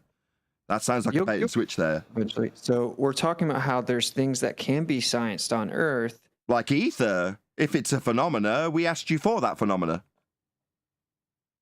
There is science on the Earth. Yeah, we asked him for that phenomena, and he gave us magnetism, didn't he, ladies and gentlemen? He didn't give you ether. I mean, it made it seem like there was going to be some science for ether. And if I hadn't spotted that he didn't mention ether in the cause and effect relationship he set up, he would have led you, the audience, to believe that that was the science for ether, until it wasn't, and I pointed that out. Then we weren't sciencing ether, even though we were establishing a natural phenomena for ether. Okay, Witsit. Bait and switch then. Just conning people. Material just cannot like be science. ballers. It's a philosophical frame. Make sure you keep interrupting me and Bundy muting me. So is that an appeal You to sound like format? a baller, what's it? You guys, Neil, they won't let me talk. What are you talking about? Oh, the violins. They start playing. And He didn't get to say what his observed phenomenon and an independent variable was. We can do that again if you want. Yeah, we'll do it again. We asked him for his observed phenomena when it comes to ether. He didn't get to talk. I mean, he gave us magnetism and then changed it to electric fields, then changed it back to magnetism and claimed that the electric fields were going to be the independent variable. Of course, he wasn't allowed to talk. That wasn't him talking. And this isn't you getting pummeled. Okay, we're all clear. Okay, the ether is immaterial, cannot be science, nor can it be quantified.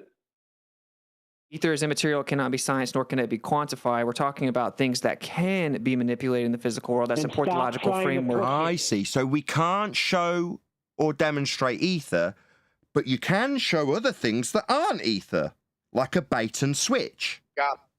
You can't show me the million that you said is real. That's ether.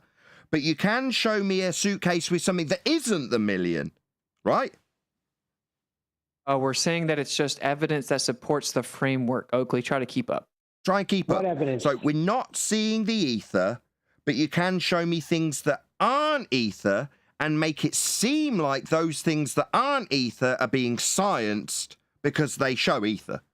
Even though we're not So, like, sciencing ether, we're just sciencing something that isn't ether in a different briefcase that isn't the briefcase that we were asking about. That would be ether. We're not getting the ether briefcase. We're getting a magnetism briefcase. Okay. And that's not a bait and switch. I'm just not keeping up with what's going on. Okay. Okay, so the evidence magnetic of field curvature. is the secondary half of the ether. So why are you denying that the magnetism has anything or Shut nothing up, to do with the Dice ether Roll. when I've already told you it But does? why am I denying that magnets have got anything to do with ether? We asked for a phenomena. We were told magnetism. We then pegged it down into a cause and effect relationship with the hypothesis described by Witsit, and it didn't mention ether. That's why. Okay, so the ether and is... Okay. Austin is claiming a framework, not scientific backing, not scientific support. No, it's just a framework. Interpretation. It isn't science. It can't be science. The scientific theory of ether. Brian, to shut just the a fuck framework. up, dude. I'm talking. No, I won't. No, Why I'm don't you not. shut up? You're talking. Hang on, Leah, please. You're talking total rubbish.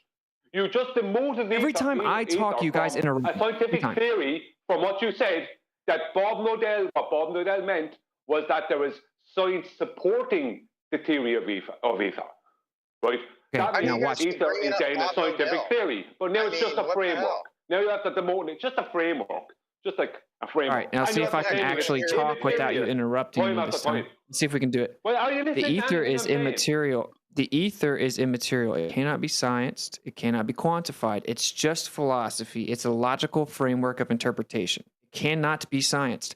We can then look at the natural world and try to see what can we science that would support that framework. Then we step back, we look at our different frameworks, and we see which one is most logically viable. Just like atomism cannot be scienced, the ether cannot be scienced. They are frameworks of interpretation. So I said that the science that supports it, which is what Bob actually said, is an example, magnetism. Okay. Now you're now saying that that has to be an independent variable of ether itself, which is a straw man fallacy, because I just told you that it's It has to a become logical framework. He doesn't listen to anything He's anyone not says. listening to anything. He's listening to nothing.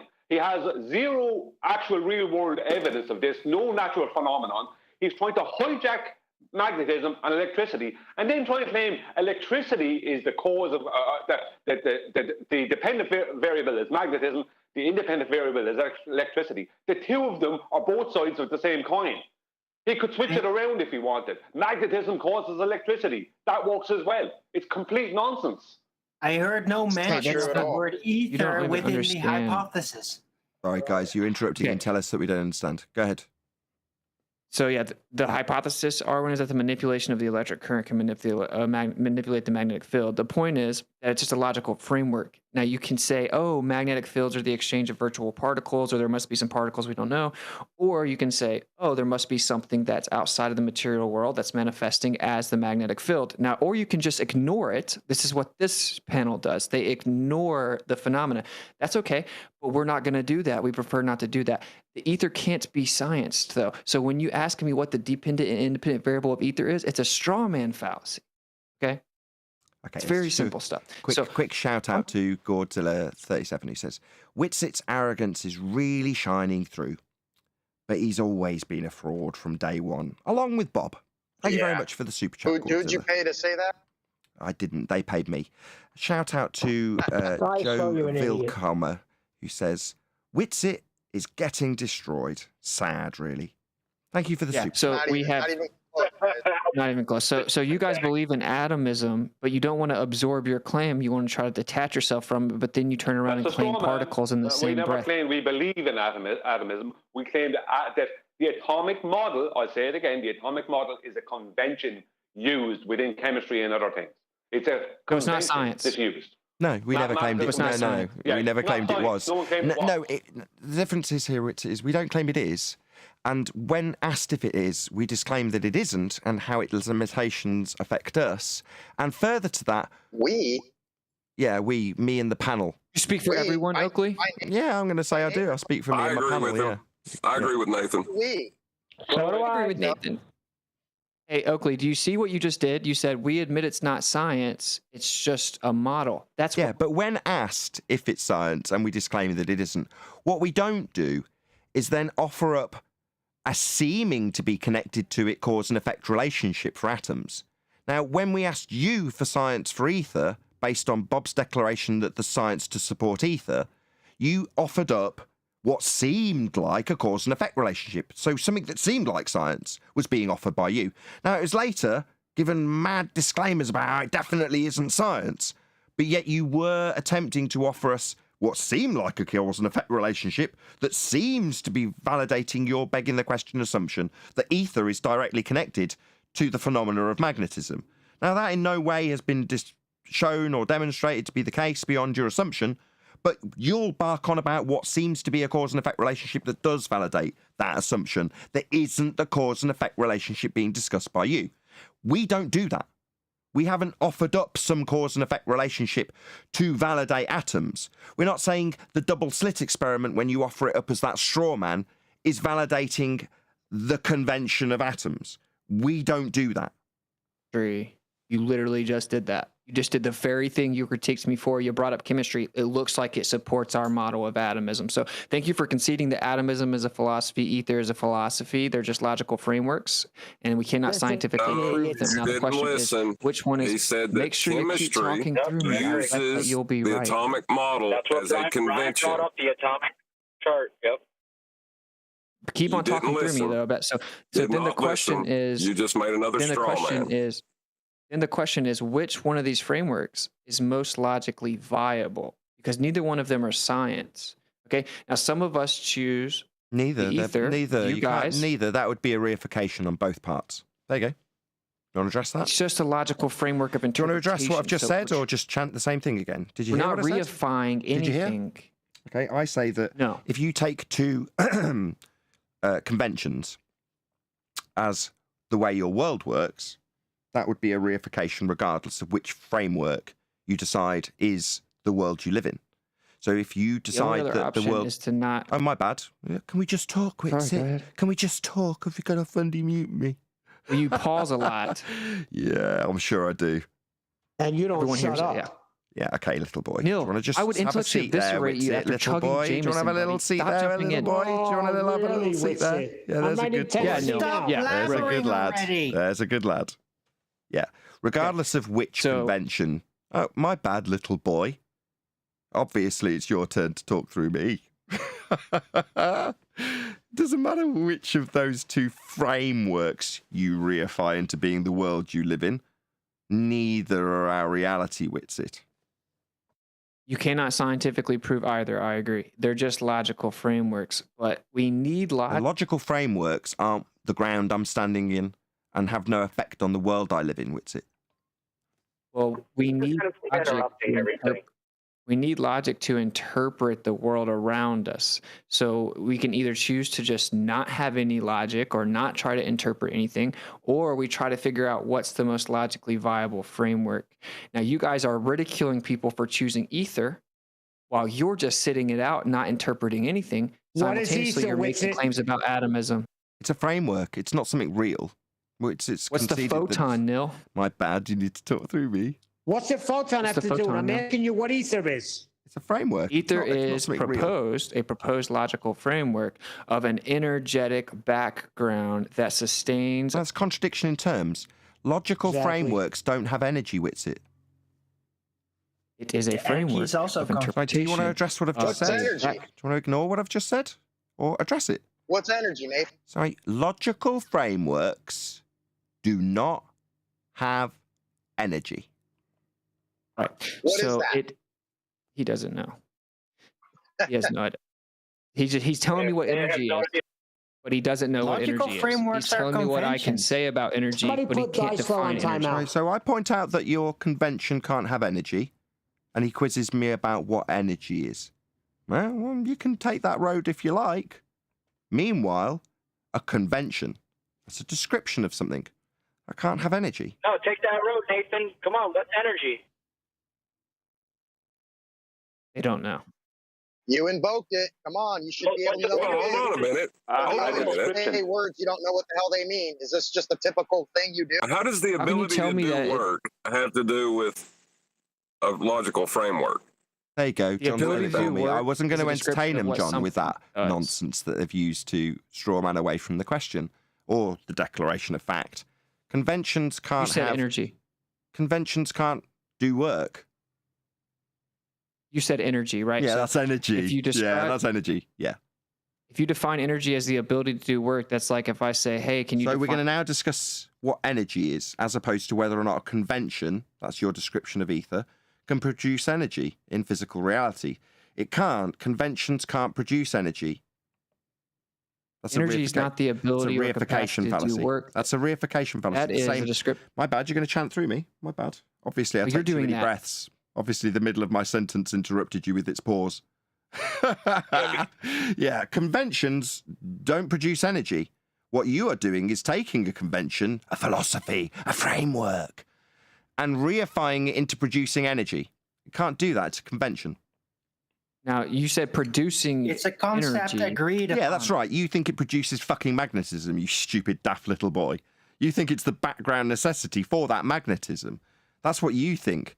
You think this convention, this philosophy, is somehow directly and causally linked to magnetism. Yeah, that would be you taking the steps of reification from convention to the effects of magnetism in physical reality, Witsit. AKA. The ability What's to AKA, I didn't even pause.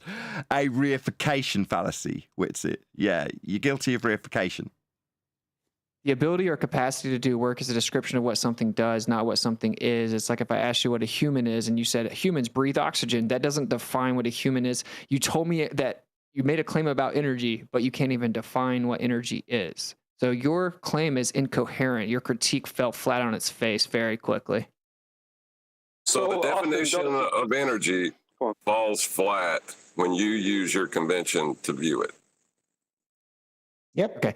So you guys have a framework typically of atomism. Now, if you want to believe that, that's cool that everything's No. comprised of Well, hang on. if it's hang not on. materially Austin, manifest, then it cannot claimed- exist. Nobody claimed the atomic model is causing anything. Nobody claimed the atomic model is the cause of magnetism, for instance. But people Yeah. are Okay, so claiming you that don't know magnetism what- is No, caused no, he's not by addressing Brian's ether. point. Brian's saying, contrasting how you are using a convention to claim something, in this case, magnetism. You're saying, I've got a philosophy about ether, and that's directly connected to this physical effect in physical reality. That would be magnetism. That is your claim. Brian is saying, we aren't using the convention of atoms to claim something in terms of its physics, aka we're not saying that convention causes magnetism. We're not saying that. You are when you use your philosophy to describe something that happens in physics. Okay. So like when you talk about, immediately you interrupt me, Oakley, every time. And then Neil and Armin have the audacity to pretend that I'm getting destroyed or something. So this is synonymous with when you bring up the double slit, you reify the photon and electron's interaction for the photographic plate to show that the discrete chunk hit it. You're reifying the model. Maybe you should repeat it, Brian. He obviously didn't hear you. There's no model reification. You watch something hit a place. It's black, then it's got a little dot on it. Nothing's being reified. I've already covered this. What's the little dot? He wants it covered again. Light. Oh, light. So lights are comprised of little dots? On a photograph they are. So it travels from point A to point B as little dots. Did I say it travels from point A to point B, or did you ask me what the dot on the photographic plate was? And I said it's light. There. You just said it hit the plate, which means you claimed it traveled. Yeah, my lacking in ability when using these conventions is often disclaimed, as opposed to used to prove magnetism is somehow reifiable from this convention.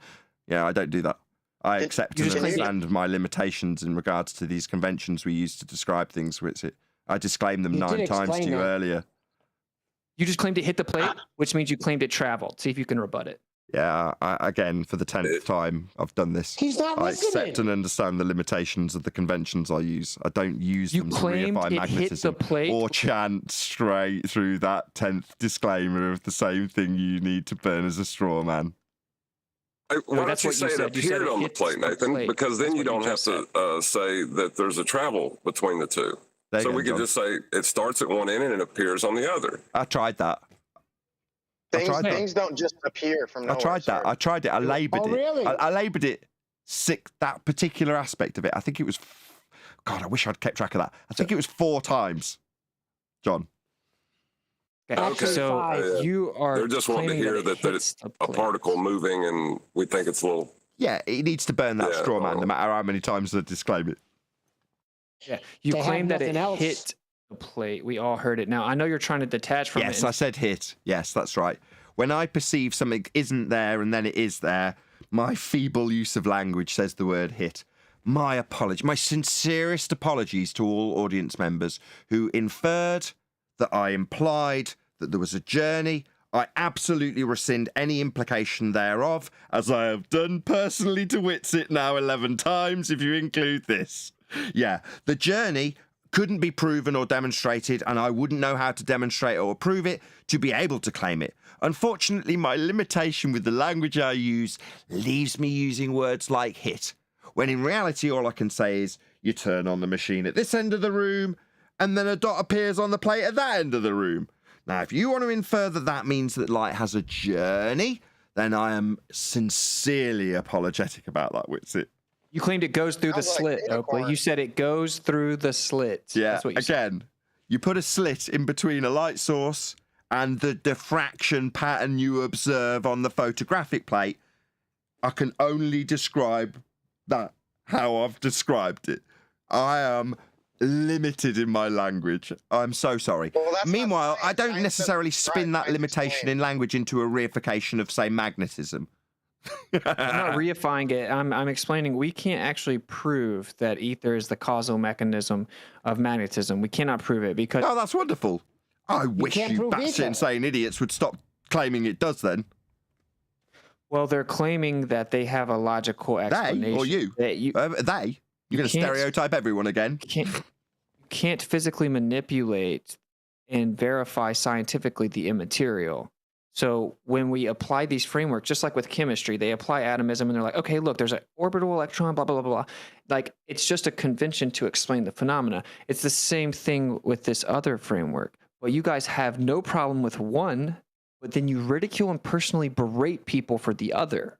That's the point. Well, the difference is the one explains or is used in all of them.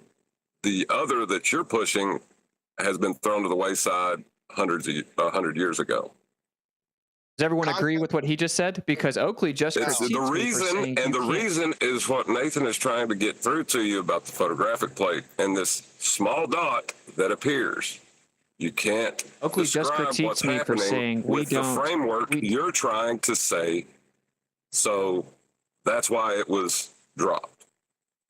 Oakley just critiqued me for talking saying magic, what we don't do is invoke something and say that we think it supports our model as if it's reality. Then you just did that very thing. Oakley, why are you not screaming and asking him how your boss does? So the I don't point is see that you how guys have a that- hypocritical position where you What? berate people for their No, framework, but you The simultaneously invoke convention a logical framework. that you are using cannot You interrupt a describe lot, buddy. the point that appears on the photographic plate. Yes, I did. Appears- Things don't just appear, Just but one that's, second, that's a Dicelo. logical Just one second, start. please, Dicelo. So, Witsit, I did try and go through that with you earlier. Let's just try it one more time. We'll see how well I get on. If you've got a single impact on the photographic plate, something you denied occurred, you can't derive a wave function, the probability distribution from that single impact. That's what John's just tried to explain to you. So your convention lacks the ability to describe that single impact because there is no wave to describe it with. Do you understand? No, the convention actually does explain the double slit because it's a disturbance in the medium. Didn't mention the and double so slit. where that I didn't mention the double slit. Try and just pay said the attention. impact on the photographic plate. So Yeah. remove the slits, Yes, doesn't matter. yes, the same that's point right. remains. That's You right. said Stop. Do you not? you said the convention doesn't- Stop. Do you not understand, you belligerent little child, what the word stop means? You think that this must occur with two slits, correct? No. You just critiqued it based on its adherence to the double slit. Those were your words. I'm not deaf. Said you can remove the slits if you want to. It doesn't matter. So you said that the Slits, yes. convention does- So slits. So you think this requires slits? I just said you can remove Oh the my slits. God. It doesn't matter. Are you Okay. deaf? Yes, I What the- understand that, Witsit. You're saying you can remove the slits, two of them. Yeah. Yeah. So you Stop. said the convention can't. So, do you not appreciate that this can be done with a single slit? Yeah, it You can doesn't do it with a change pinhead. anything. I wish I'm about to laser, Die you can Slow would change stop the front white knighting for this little boy. Let the little boy answer his own questions, please, Die Slow. Doesn't change anything. You said the convention can't explain that it shows a single quote unquote impact, but it can. It's a disturbance in the etheric medium that's already there. The material has an electric charge. That's what a photographic plate is. And it interacts with that disturbance within the medium, and then it is registered with that reaction of the disturbance of the medium based on where the plate is. And so the location of that disturbance meets where the plate is, and it has an electronic manipulation that gives you a rendering of an image. So yeah, I can explain it. Where's the wave at? Waves aren't things; they're just types of movement. Oh my God, dude. My God, you can wave You're your saying hand, that but it's you a can't hand. disturbance. A disturbance of a medium is a perturbation. A perturbation is a wave in a medium. Where's the wave at? The wave is the medium. Okay, you can wave your hand, but I can't hand you. We're not asking you to describe what a Oh wave my is. We're God. asking Neil, shut up. Don't need your colour commentary, Neil. Shut up. We're asking you where the description in your framework, your oh so great framework, is for the single impact. I just Where's- explained it. Okay. Where's the wave? No, you feigned descriptions of how waves work. That's not what we're asking for. In your convention, your framework of ether, put I just this. explained it. So Oh my God. Within your got convention, destroyed. third time trying. There he goes again. What's your problem there, Ether? Boy, what's your problem? Can't be asked any questions concisely without you interrupting them. Calm your gums, sit yourself down, calm your lungs. In your convention for ether, which has, as John just detailed, a perturbation of a medium, where is this, aka wave? Perturbation of the medium, that's a wave. Can you describe that perturbation of the medium within your convention of ether for a single impact of light? Go ahead. Yeah. So the wave is not a thing in and of itself. It's just a vibration, oscillation, disturbance of the medium that's already there, which is already at the plates, right? It doesn't travel anywhere. And so where the material has an electronic interaction, that's what photographic plates are. You don't just take a picture of a photon. You get the discrete chunk, quote unquote, by using electronics. And so Whoa, no, don't use discrete chunk. No. We're using your convention, not the convention You have no right that you say we. He has to interrupt me every reifying. time. Don't Yeah, we reify don't care what you our think. We don't care about description. your You feelings. use Let him finish. yours. Thank you. He has to describe me every. So now, don't use your convention. Okay, cool. So what you're calling a discrete chunk, Mr. Interrupt, is actually just an area His that the objection, disturbance Whitsitt, of the stop, medium please. meets the Whitsitt, physical excuse me, plate Whitsitt. that's having an electronic interaction. Excuse me, Whitsitt. His objection was based on your non-adherence to my framework of my question. I said, specifically, within your framework of ether, describe the wave of one impact. You moved over to describing quantized chunks. That is not, quote, the framework of your ether. That was the basis of his objection. Okay? I wasn't describing it as quantized chunks. I said what What a your wanker. What a wanker. John, you were hearing things, my friend. You fantasized him saying that. The belligerent, big-headed little lying prick didn't say it. You just imagined it. That's why you're objecting to nothing, basically, John. How dare you object to him saying that? He didn't say it, John. why I said Yeah, quote the unquote. fact that he has to use the convention of particles to try to explain a wave demonstrates that they need particles for their waves. Watch you not let me talk again. I said quote unquote because I was critiquing what you say that it is. Okay, but Right. Did we ask you to critique what we say or ask you to describe waves within the convention, the framework of ether? No, we didn't ask you for a critique, you big-headed little prick that's decided to go off the beaten track with your critique of something you're not being asked of. Yeah, try and focus on the job at hand, Whitsitt. Within your framework of ether, describe the wave with a single impact. Not critique something else, you stupid idiot. Focus on the task. Yeah.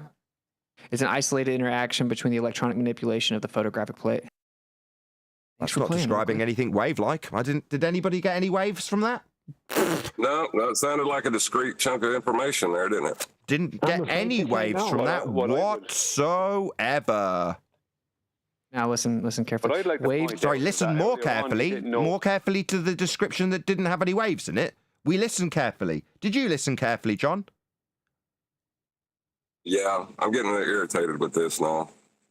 Then leave because you've done nothing but devolve the conversation with interruptions every time I start to explain something like you understand what I'm saying or something. Yeah, we just don't understand. Yeah, I know. It's Trust me. I'm the one that's using your convention to explain stuff. Yeah. I didn't use your convention. I said an isolated area of You interaction got stamina, of but the you electron. don't have cohesion, man. You seriously don't. Isolated interaction of the electronic earlier manipulation of the photographic Earlier plate. on, Oh yeah, you can't earlier answer. on, You can't rebut he it. didn't understand got no rebuttal. how the photographic plate worked. or what a Isolated into. photograph was. I'll rebut it. Hold on. He's challenging me to he's challenging me to rebut it. Isolated interaction, aka particle. Wrong. You're dumb. So the fact that Wrong. you chose to I'm dumb. isolate a certain the fact that you chose Isolated to isolate interactions are not waves. the fact that you chose to isolate a certain area with the material impedance of a photographic plate, which has an electric reaction, doesn't mean that that's the only place the light is. It doesn't mean that something physically hits it as a particle. What's impedance? Impedance means it varies. Yeah, okay. Yeah, single so listen, impact. Stop. Single impact's not varying. It's one. If you're going to describe the impedance, that's how it varies. Where's the variation? This is what I tried to get you on last time. You just said that no, there isn't a single impact, right? It's not a photograph, right? Yeah. If you're going to describe impedance with one impact, describe how that has a varying resistance. Go. Yeah. So you have an electronic reaction to the disturbance of the background. That's all that it is. And the atomic particle theory is that an electron and a photon interact and then give you a pulse, which gives you a reading. But the truth is that it's just a disturbance within the background that's already there. And you have an additional introduction of energy at the plate. So then you're able to register the reaction between the disturbance of the medium that is the light and the electron, which was just actually the dielectric field. So you're just isolating an additional introduction of energy with the plate. Did you say the medium that is the light? Mm-hmm. Yeah, but not the medium in the definition of materialism. It just in the definition that it sustains and carries. So if you don't want to use the word, we can avoid the semantical diversion. It's a background that is the light. The light is already there. What we're calling speed of light or traveling of light or whatever is just the illumination of what's already there. So we don't. So you need a speed and a journey then? Well, light can't be a physical particle traveling from point A to point B. It was actually a straw man speed. when you kept on holding us to task on some journey. You need a journey then. You claim light's a physical particle, but I'm not going to address what I've just said about you needing a journey then when you've just disclaimed the journey that you need. You seem to hold me to task it's on not that. a journey. Now you're going to rumpus me. Fundy mute straight through the middle of the objection. You spent quite a prolonged period attacking me on something I disclaimed 11 times I don't claim. And now it seems that that was actually projection because you need a journey for the light. You just described it there, Witsit. No, it's not a journey. Yeah, you just described it. What with the speed and light of all? Yeah, through the medium. Yeah, that would have a perturbation. Yeah, that's a journey though, isn't it, Witsit? The one you objected to with me. No, there's not a journey because there's nothing traveling. What the light is already there. So if I have a rope stretched across a room, I turn on the light in the lighthouse, and the light, when I see it from the other side of the creek, it was already there. Just talking Can nonsense. you stop the contradictions already? Just talking nonsense, Witsit. Arwin, you're fucking dumb. Stop interrupting. Don't attack Arwin when I tell you that you're talking nonsense. When the lighthouse turns on, the light wasn't already there. The lighthouse turned on, and then the light was there because the lighthouse turned on. It wasn't already there as a medium. You're just talking complete nonsense. Yeah, so you're claiming again that it does travel. I'm not claiming anything. I'm taking apart your stupid claim that light is a medium and that it's always there. I can debunk that by flipping a light switch. That's what you're claiming. So you're claiming that it's traveling when you turn on the light switch. You claim light's a medium. Stupid boy. Light is the background being excited or illuminated. So what? So when it's dark, that's the medium of light lighting up the dark as a background, is it, you stupid boy? If you have a rope Sorry, you stupid boy. You've just said that light is the background. And I've said, so when it's dark, we've got a background of a medium of light, have we, you stupid boy? Yeah, we... No, not yeah. When it's dark, there's no light. That's the absence of light. That's not light as a medium. That's not an all-encompassing light, because the lighthouse that's going to be turned on already had the light there as a background medium. It's just stupid shit you ether believers come out with because you're all idiots. And you say things like light is a background medium. No, what about when it's dark, you stupid idiots? You think that's a background medium? No, that's just you talking nonsense. Okay, so then if what's light the... is a medium, it won't need a medium called ether, will it? Yeah, if light's the medium, why does it need a medium? Change the subject. Change the subject. What's the non-visible spectrum of light in the dark, Oakley? Sorry, am I being quizzed about a claim I've made? What was the claim I made again? You said that if it's dark, then there is no light. That's what you just said. Wow, profound. Mine must be challenged on this immediately. Yeah, there are no... Yeah, you think that needs challenging? When I say it's dark, there's no light, you think that needs challenging, do you, Dumbo? There are non-visible spectrums. So when you've got an ether belief, you will sink to the levels of challenging me on whether or not my declaration about the absence of light not being light, that needs challenging, does it? There's a non-visible spectrum. Sorry, that needs challenging, does it? There's a non-visible spectrum of light. There's a non-visible spectrum of light. Okay, yeah, that's true. Okay, thanks for playing. So we'll move on now. So if we have a rope stretched across the room and I move the rope and then we watch the little movement of the rope to the other side. Materialist. Why you keep on interrupting? Bloody every atomist. time? The rope material you stretch across the room, materialist. Sorry, I thought he was non-material. You're using stuff See, in the it's like material. Glover's, Is this a reification fallacy where you reify the immaterial into rope material? No, it's just No.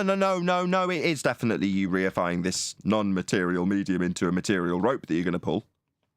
no. This is an analogy. that- Yeah. Oh, an analogy. So it's like a bait and switch. You'll tell us about a medium that's like a material, and then you'll show us something that isn't that. Like a bait and switch, like a con. Okay, I'm just giving something to visualize it. So if you ask me how long it took the rope to get to the other side of the room, I would say that's a dumb question. The rope was already there. We were just watching it move. Okay, so the background's already there, and then quote unquote light is the perceivable illumination or excitation of what's already there. So you can show us. Hence it, why like we the have rope. things go 3 times the speed of light. Okay, because the speed of light is So it's got a bullshit. There journey. is no- Sorry, you think it's got a journey and a speed? I'm saying it doesn't, Oakley. You seem to not be keeping up. It doesn't have a speed. That's right. That's So why I how said can it be? How could it be perturbating through a medium then? Fucking idiot. Something is not moving through a medium. If it doesn't have a speed, how can it have an impedance? Something is not moving through the medium. When it's being impeded Oh my God. with its impedance, that's not at a Something is rate. not- Then that's not a rate. Mutter, is not- mutter. Yeah, mutter straight through every objection. Yeah. Apparently it's got an impedance though, right? So that would be a rate. You know what a rate is, right? It's a speed. So you need it to have a speed to go through the medium. No, we don't need speed, buddy. So what's so you'll catch induction? up. What's induction? It's a So rate it's of a rate of induction. Yeah. Yeah, so a rate of induction's not a speed. That's right. Speak. Not a speed. You don't think that rate is a speed? That's not what I said. What I'm saying is, Oh, yeah, it is. It seems like you're denying that you need a speed there, Witsit. I mean, it seems very regrettable that you tried to hold me over a barrel for this when it's an absolute necessity for your light in a medium. you're conflating the illumination with Am I? what light itself is. Oh, really? Okay, that's what you're not understanding. Oh, so am I? we quantify the rate in which we perceive it. That doesn't mean it's actually traveling anywhere. That's not how it actually works. That's how stupid humans try to quantify things. But what's illuminating is already there. That's the whole point. The lighthouse is already there. Okay. It's already lit. Lighthouse is already there. Good job, Nathan. The light is already, when it's on, when it gets switched on by the lighthouse keeper, it was already there. Okay, I got you. Yeah, the lighthouse creates a disturbance in the medium that's already there. That's correct. Oh, you're getting it. And So you there is measure no that such thing as and the that speed of light. disturbance, that's got a rate, right? It's induction rate, right? Yeah, you can quantify the disturbance, but it's not physically traveling. There's not something that's physically traveling. So how That's do you the rate? point you're How do you not measure the understanding. rate of induction of it then? Because How- we're quantifying The the rate that it's perception of- induced, but it doesn't have a rate. quantifying- So it's a rate of induction. Why are you muttering through my objections there, Witsit? What's the issue? You say that every time you interrupt me. Oh, right. Back to the fundy old. You're actually interrupting me. Yeah, okay, like, yeah, that's how it seems to me too, yeah. Yeah. So you're quantifying the rate of What does perception. induce mean? But well, we could say like be absorbed. If that makes you feel good. So, how long it takes to absorb? Yeah, meaning How long? illumination is So sort of how long it takes, kind of like a speed, how quickly it does it. You fucking retard. You think I'm talking through you there, you fucking retard? How quickly Hopefully- it does it? That'd be a speed, silly little boy. So you need a speed. How quickly it induces, the rate, the speed. How quickly? Idiot boy. you're conflating the Idiot boy. You are an idiotic little boy with your how quickly it induces. That's a speed, Witsit, you stupid little boy. again, you're conflating Yeah, you're a stupid little boy there, Witsit, because you've got a rate. That's a speed. yeah, but that's reduction? just the For your reduction in a You're medium? losing cohesion, man. Yeah, Witsit. losing Arwen. Is that why he has to interrupt? Maybe attack Arwin in this rate that you need speed for. Okay, see if I can actually respond. How quickly will but you I attack won't. him? Is that a rate? How fast you attack Arwin? how quickly it absorbs the penetrating medium. That's not a speed or a journey, but it's a rate. The induced rate in the medium that we measure, how long it takes. That's not a speed, right, Dumbo? It's the perception of illumination, you clown show. How long it takes, right? The illumination, not the light traveling. How from point long A to it's point B. induced, right? The rate, the speed. You stupid boy. This is embarrassing. Oh, you got no rebuttal. You're conflating illumination. Well, other than you saying it's not a speed, it's not a journey, but then describing a rate. That would be how quickly. What's another way of describing how quickly? The speed it goes. Getting illumination to The light. speed it goes as you chant through every single word of the embarrassing demolition of your stupid nonsense. Doesn't have a speed, hasn't got a journey, gonna quiz me on my journey I don't claim, but then we've got a rate. How quickly? That's a speed, You're Whitson. you're conflating the illumination that we quantify with what light is itself.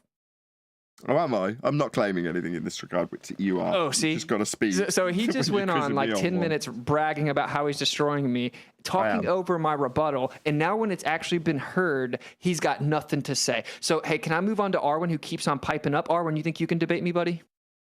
Because we both know you can. So you want to keep interrupting and ad homing me? You want to debate me like a man? You want to challenge me on anything? Want to challenge me? Yeah, I want to challenge you on something. I heard you say that magnetism is fields. We've already There got is what no we need. humility in today's kids.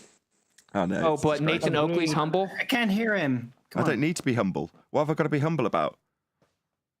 Well, I just think it's funny. He's talking about humility What as have I you've gotta be humble literally about? fundy muted me for an hour now. So what have I got to be humble about? I funded muted you. What? No, What? Oakley did. So anyway, the point is, Arwen, you keep jumping in with ad homs. So can you explain to me what you're not understanding? They're conflating the illumination, the perception of the manifestation of light, the illumination, with what light is itself. Just because we can quantify how fast it's perceived, that does not equate to it physically traveling from point A to point B. Can you rebut that? Well, yes, but also there's no real talk of travel when it concerns to light because it is effectively instantaneous. I like to think of it as like an infinitely divisible beam, but yeah, that's my own conception, right? If it was a I don't see the background, issue here. if light was the background, would that be instant? Yeah. Okay, so you agree with me. Now, if it's a physical particle, can it be instant? It's not physical. It's light. Well, they define physical as energy or mass. Yo, They claim Hold on. Hey, they're chocolate. defining energy as physical as energy or mass, and they're saying that it's a discrete chunk of energy or information. Chocolate. It's a I'm physical sorry. part. Sorry. Sorry. They're claiming it's a physical particle because they define physical as energy or mass, and they're claiming that light No, is a it's a discrete package of reification. energy. No, it's not true. Okay, so what they really say it is a quanta. It's a globule, right? They might imagine a little bit of a particle idea, and they might even mistakenly think it's traveling, but that's only a model. Okay, so in Thank you. reality, Yeah.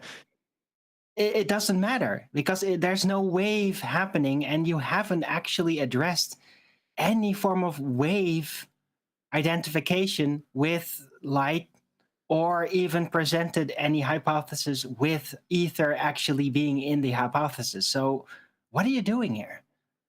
Yeah, so ether's not science, so that was a non sequitur. But you're now detaching from the claim that it's a particle and asking me to prove that it's a wave when that's another straw man, because I said light's neither a wave nor a particle. Now I ask you a question. If light's Okay, a so particle, what is can it it be then? instant? If Hold light's on. a particle, can it be What is instant? it then? It What is is it? nothing more than the background that's already there being excited and thus illuminated. It's already present. It's just not visible Wait, or light materially is being accessible. illuminated, but being illuminated is the result of light. How can light That's what I just said. be illuminated? What are you talking about? So the background's illuminated. Background? What background? Yeah. What? Yeah. What background? What's the Yeah. background? The background. What is this background? Well, we know that there is something beyond the material world, or the material world couldn't even be here. So logically, Oh, so speaking, you we mean know for outside of the material Well, realm? we know this. We speak for everyone, do we? Shout out to So we don't know that- Vil Como says, that was a free super chat. You deserve dollars for this. Thank you very much for the super chat.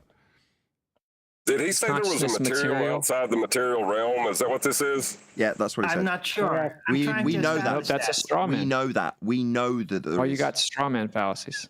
Right, we know that, don't we? Straw Witsit, man. that there's stuff beyond that. Hey, does consciousness exist, Oakley? Was I making a claim about consciousness? Oh, now you're not making claims. So Right, was this a straw man you need to burn? Did I make a claim about consciousness? you just said nothing exists outside the material world. Did I? You were telling heard us you how verbatim we say it. do have an understanding of that. You stereotyped everybody. Back to you deciding what we know. That was my objection. I have it recorded. Didn't make any claims about consciousness. That's a straw man. My point Uncle, you is said that if you it's not meant- stereotyped all of us when you said we have an understanding Uncle, you of what you're about to assume about ether. That was my Oakley, objection. a direct quote from you is, if it's not manifest, that means it doesn't exist. That's a verbatim quote from you. Yeah, that's the rate limiting step, is that he's saying that there is a background medium. Save him. And a medium is a substance. He's saying there is a material behind the material world. Nope, that's a straw man. You'll catch up in a second. See if you can stop trying to white knight for That's Oakley. a straw Oakley, man. Okay. You'll get it in a second. But Oakley, you said, and I quote, if it's non-manifest, that means it does not exist. So what does this have to do with you proving non-manifest ether exactly? Oh, now you're changing the subject. So Sorry, the subject being ether and its proof is going to be turning into a quote mind session from what I've said versus you proving ether. quote mind, this is the last time we had a conversation and you screamed over me. That's what you said. So I'm asking you to clarify your position. You said if it's non-manifest, it means it doesn't exist. I then asked you, does consciousness exist? And you shifted away, and then dude jumped in to try to white knight for you. So can you answer the question maybe? Is consciousness a medium? We're coming Is to white knight consciousness for a Oakley medium? now. Yeah, not still physically. asking for No, what there's ether no, is with there's it. no. My bad. I told you what ether was like 20 minutes ago. No. Oh, did? Oh, sorry. This is suddenly No, you turning into. haven't. Sorry, a minute ago that was a change of subject. Now it's a victory dance for you proving ether minutes earlier. Wow! Shout out to Joe Vilcomer who says, "I challenge Witsit to an IQ test." Oh well, fair enough. Maybe he'll do that. Mine is 140. Derp derp, says Joe Vilcomer. Very All right, interesting. well, maybe you'll This get is up there 90. one day, Oakley. I guess the 20 points really made a huge difference here. I don't know, but I don't think IQ is that important. I regret even publicly saying it. Stop changing the subject. You just said if something's not manifest, Yes, you do, then it doesn't Watson. exist. That's why you said it. That's why you said it. You said it because you think that you're some kind of smart fella. And it's been proven here today that you don't have a clue about what you're talking about. You earlier on didn't even know what a photographic plate was or how a photograph works. And then later on you come back in and you start telling us all about how it all works. You're completely Okay, so false. I explained You're that the as photographic fake plate as is. fake can be. Brian, you just said that ether and relativity were the same thing, and you've been saying it for weeks, buddy. Your claim, right? You aligned with Bob's claim that there was scientific evidence that supports the ether, making the ether a scientific theory. No, we're not claiming that the ether is science because it's immaterial. That's Right? exactly what Bob said, and you agreed with him, and you even laid out what he said, and you detailed what he meant by what he said. You see, this is what's the problem. Every person on this panel, interrupts. So, where is it? like Brian, Where is it? When I go to respond to you, you're just going to interrupt So again. you're not going to give. Go on, give it to us. Watch. You're Go going to on. interrupt again, guaranteed. So I'm not claiming that the ether is science. We're saying there's stuff in the material world that can be manipulated that can support that framework of interpretation. It doesn't prove it. It does not prove it. You can't prove it. It can't be scientifically proven. Either we can ignore the phenomena and just tap out and say, well, we can't science it, so we can't talk about it, or we can try to understand it. The two famous ones that have been proposed are atomism and ether. Okay, now I say that out of those two options, one of them is much more logically bankrupt than the other. Neither can be scientifically proven. So when you start to ask me about independent and dependent variables, that's a strawman fallacy and a red herring fallacy. And then, just so you know, you've been wrongly claiming that relativity is synonymous with ether for weeks now. So please stop saying that. It makes us look really stupid. You haven't addressed anything. All you're doing is over-talking my question. And then you're coming in addressing something that I didn't ask you about. I asked you. I literally addressed your question. You said, hang on. I asked you to support what you said. You detailed that what Bob Nodell meant, right, was that there's scientific evidence to support ether, right? That meant that ether is a scientific theory. That's what that means. Now, I asked you earlier to show us this scientific evidence that supports this ether scientific theory, and you said magnetism is caused by electricity. Oh yeah, you guys interrupted me there. Electricity is caused by magnetism. We could say it either way. Both sides of the same coin. What you now stop, Brian? Brian. Why are you doing the old rumpus trick there, Whitsit? He hasn't finished, and you started talking about him interrupting you. So all of a sudden you care about interrupting me. My bad. So as he was discussing his response, you literally started saying he's interrupting me through the top of him. Can you shut up? That doesn't require a response. Go ahead, Brian. You're a hypocrite. Thank you, Nathan. Earlier on, Whitsit said that what Bob Nodell meant was that there was scientific evidence that supports the ether. That makes the ether a scientific theory. So when we asked him for the scientific evidence, he said magnetism is the dependent variable and electricity is the independent variable. Now, that's two sides of the same coin. It's a totally faulty hypothesis, but how does any of that have any connection to what he's claiming concerning ether? It doesn't. Magnetism and electricity. It doesn't. It doesn't we have pointed any that out to connection him. to it. So now Oakley's not going to let me respond. It doesn't. We pointed that out to you. Such. It doesn't include the words ether. So now, it doesn't mention ether. It doesn't have anything whatsoever in the hypothesis to do with ether. When you say magnetic fields caused by electricity, that doesn't mention in any way, shape, or form ether. Okay, so see if you guys cannot interrupt me. So he just now, as a critique of me bringing up magnetism, said that electricity and magnetism are the same thing. So now he's making claims of it, but rather than focus on the fact that it's not ether, you'll focus on discussion of the faulty hypothesis that isn't ether. We'd rather you focus on the fact that it isn't ether, Whitsit. That's why you get interrupted a lot, because you decide to focus on the minor aspect of the main point he made. I didn't claim magnetism is ether. All right. Well, then why, when asked for a valid hypothesis to support ether, did you offer that? Because if you can understand things below or above 100 IQ... Oh, so you don't think you should be mentioning IQ? But yet when it comes to the point that you actually don't have any science for ether, as asserted by Bob Nodell, you'll tell us that it's an issue with our IQ level. Interrupting me again. Yeah,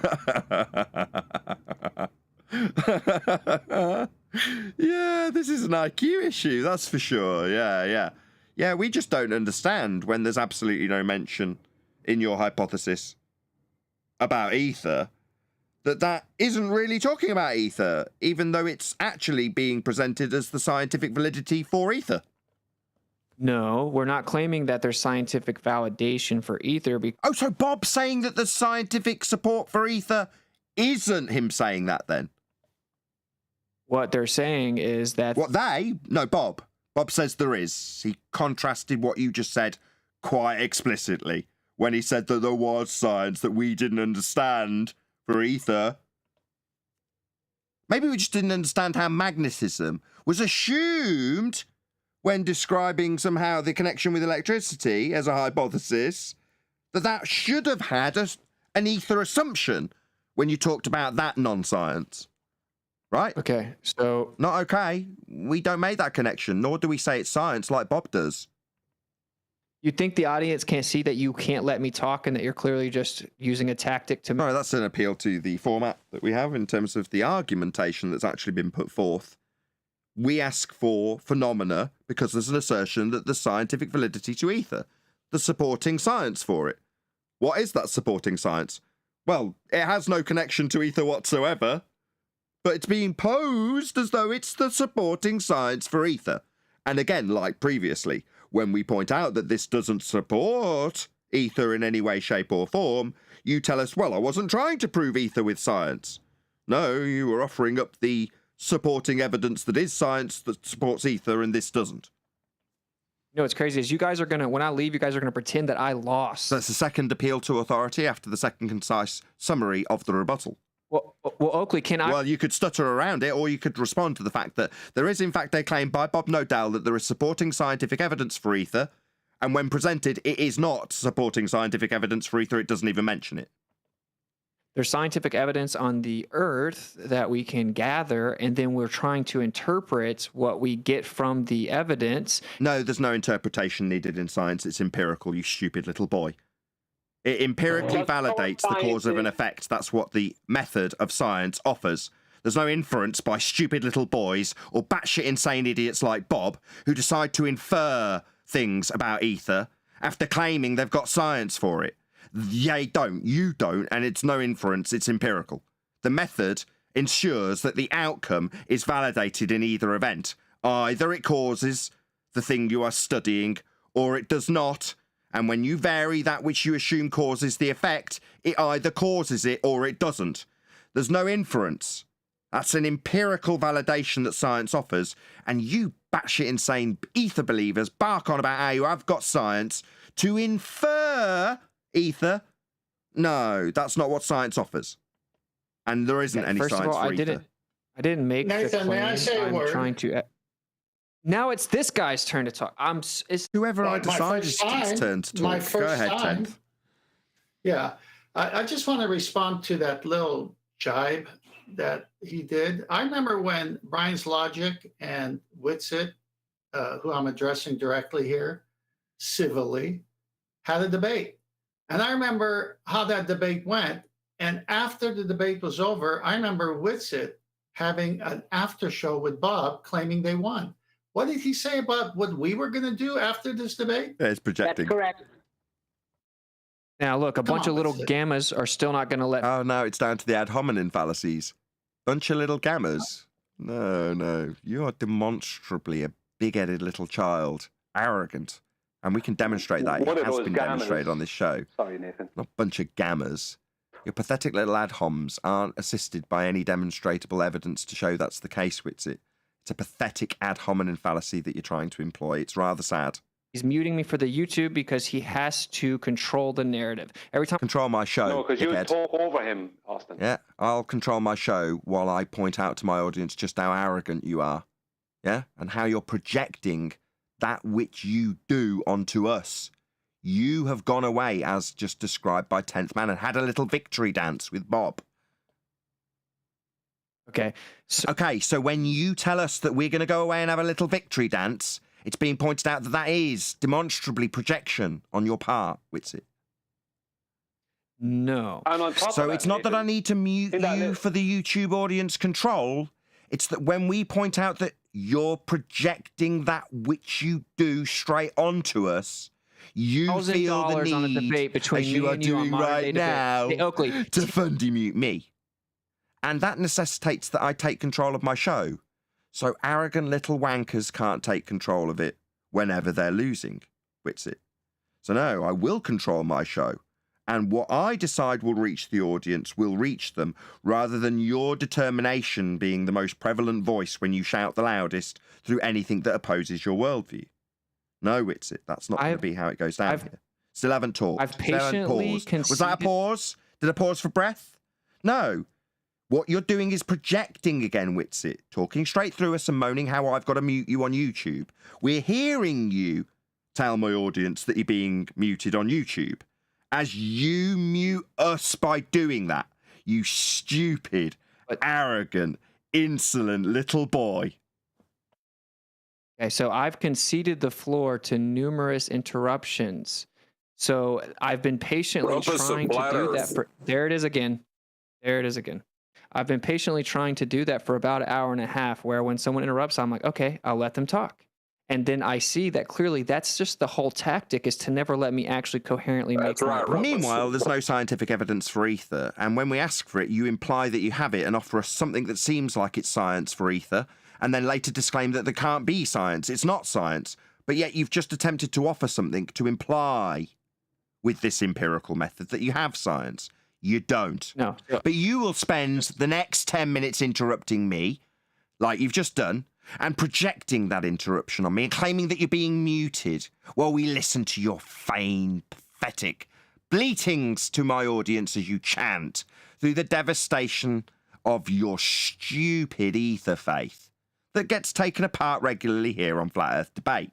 The same Flat Earth Debate Bob Nodell declares doesn't understand the science of ether. There isn't any. Okay, I'm not Bob. I wouldn't have phrased it that way. I tried to add context to what he was really saying. You don't want to debate what I'm saying, though. You were Bob's little spokesperson, right? Bob needs a little boy to talk for him. Yeah, we know. We've already pointed out that humiliating fact for Bob. Yeah, his wife also came with a little handbag to tell me what's what and how annoyed her husband was at me. It's pathetic, Bob. Okay, so... Yeah, okay, Whitsit. Yeah, I'll continue to berate Bob and how pathetic he is. It's an open door here, Bob. I had to approach you, didn't I, to go on your show that you deleted after I pointed out what science is and isn't to you. Here we are, many years later, with little children and your wife coming to protect you from your own spewed nonsense. And this little boy is talking on your behalf after having meetings with you about what you say and how you mean what you say. Because you need children to represent you, don't you, Bob? This little boy is your mouthpiece. Now, he doesn't quite have the mental capacity to paraphrase what you meant to say, even having discussed with you specifically what you meant to say, as he speaks for you. Okay, so I'm not claiming that the ether is science, so every time you ask It isn't, you stupid boy. Nor does there have any scientific validity to associate with it, as Bob thinks there is. And when you attempted to offer us that scientific validity with your magnetism, all you were doing is baiting and switching people so you could con them into believing that you did have some science like Bob says you have. You haven't, you pathetic little boy. Neither does Bob, even though he goes around conning people that he does. He doesn't, and I'm here to tell him that he doesn't, and tell you that you haven't, and point out that you haven't, and then point out that when you try to pretend you have with magnetism, it isn't science for ether, like Bob claims it is. I'm not claiming that. Oh my God. All we're doing is compiling a preponderance of the scientific evidence that we do have. And wow, then you do sound like Bob. What do you have? So then we're going to try to apply a framework of interpretation. It's either atomism or it is ether. Evidence. Okay. Now you guys are basically just saying we can't understand the whole world. We're going to sit over here and scratch our head and just say nuh-uh to everything. But science cannot be applied to an immaterial postulation, just like consciousness. So science can't be applied to an immaterial postulation. So you would summarize ether as an immaterial postulation then? That's what I've said 30 times. Excellent. Immaterial postulations don't have any effect on magnetism. They're immaterial. I didn't claim. If I postulate how my farts smell, that won't affect magnetism because it's an immaterial postulation.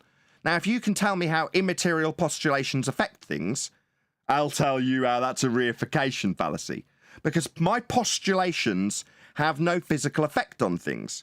My consciousness can think about things, but it doesn't actually manifest into reality unless I reify or physically do something. Yeah? You don't have an effect developed from immaterial postulation. So whenever they say that they're not materialists, but then he says consciousness is just a concept that we come up with that's not real. I didn't say that. Did I say it's just a concept we come up with and it's not real? Or did I say that a postulation won't develop magnetism? Postulations don't cause things to happen. Now you're interrupting again. So I what's asked you a postulation? Point blank, did you mean it? Do you know what a postulation is? Did you mean it? What's a postulation? Did you mean it when you said what's a postulation? Non-manifest means it doesn't exist. Sorry, non-manifest. And you didn't answer it. Sorry, that's the definition of non-manifest. So you're a materialist by definition. No, he doesn't know what the word manifest means. What's manifest mean? What's If it? it's non-materially manifest, it doesn't exist is the definition of materialism. It doesn't Literally the exist. definition. Citation, please. Literally. Citation, please. Okay, I'll cite it. It was Harvard. Does Harvard work for you, Oakley? Yeah, go on, let's have it.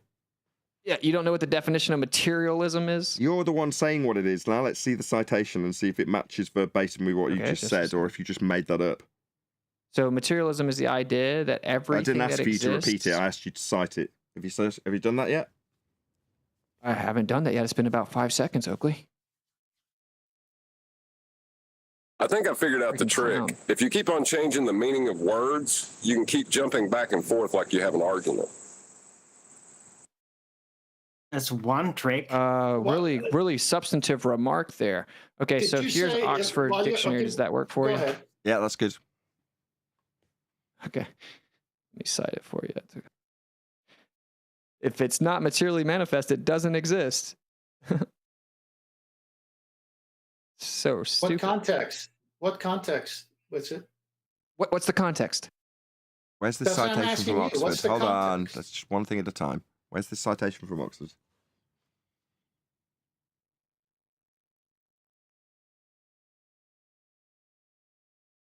The doctrine, it's a philosophy. I The didn't ask doctrine that I nothing said, where exists is the except matter citation and its from movements. Oxford? Where is it? I Let's have a just look. said that. Where is it? It's in the main chat. Can someone grab it from main chat and pop it in Skype? Let's have a little look. The doctrine that nothing exists except matter and its movements and modifications. That's what you're claiming. Right. No. No, if it's non-manifest, then it doesn't exist in the physical world. Yeah, correct. Yeah, materialism, Next. buddy. Context.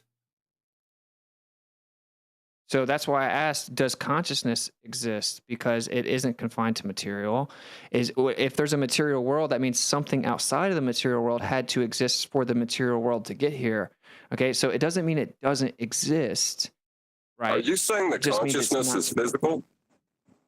No, consciousness isn't physical. That's my point. Right, the physical world. So you're confusing the ideology of materialistic, what's natural materialism, what is that called? You're confusing that ideology with the position that we hold. And that's not the Oh, wow, position you we said hold. nothing. You said nothing there. So he said if it's not materially manifest, it doesn't exist. I brought up consciousness. You can bring In the physical intuition, world. dreams. Is Context. consciousness physical? Is consciousness physical, dude? I said no. Then it doesn't exist in the physical world.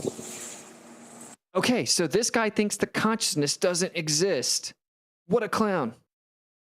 In the physical world, you retard. Physical. Are we in the physical It world with doesn't exist in the consciousness, you physical world. retard? Is it physical? No. Then it doesn't exist in the physical world. How are you not getting this? Are you dumb? So we don't have.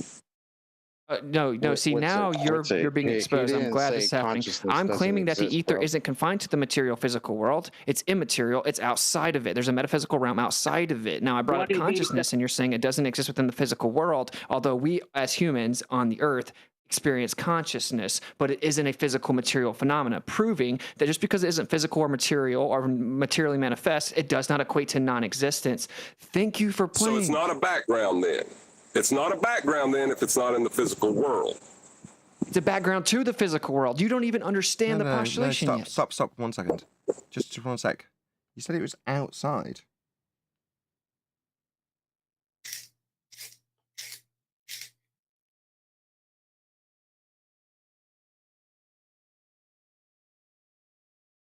Is it silent? Yeah, you said it was outside. Contrary to it being a background? The background to the material world, that's right. It can interact with, though, just like consciousness can interact with the material world, but we can't science consciousness. Some things are outside of Talking about science. consciousness. I think it's important Talking that about we. consciousness. I Talking agree about with a you guys. medium. Look, let me help you God. out here so we can maybe bridge the gap here. I agree with you guys that it's very important to define science. I've even talked to Bob about it because the globe Earth is proposed on all kinds of pseudoscience. Okay, it's important to denote what science actually is. I agree. I traveled the whole United States defining science, bro. I agree with you. My point is some things fall outside of science, just like the atomic theory. Like you said, it's a reification to The assume it's theory's true. That's inside- accurate. Sorry. Number one, if it's classified as a theory, you can then look at it and say, is this actually a scientific theory or not? And it's not. But some things fall outside of science, And but do that doesn't we- mean it doesn't exist, Do we Nathan. claim it as science, or are you using this as a straw man? Been pointed out about 17 times to you so far. I'm not claiming that ether is science. No, That's what no, you guys no, are saying. Didn't ask you what you Are you claim. That's the claiming straw man. it's divine?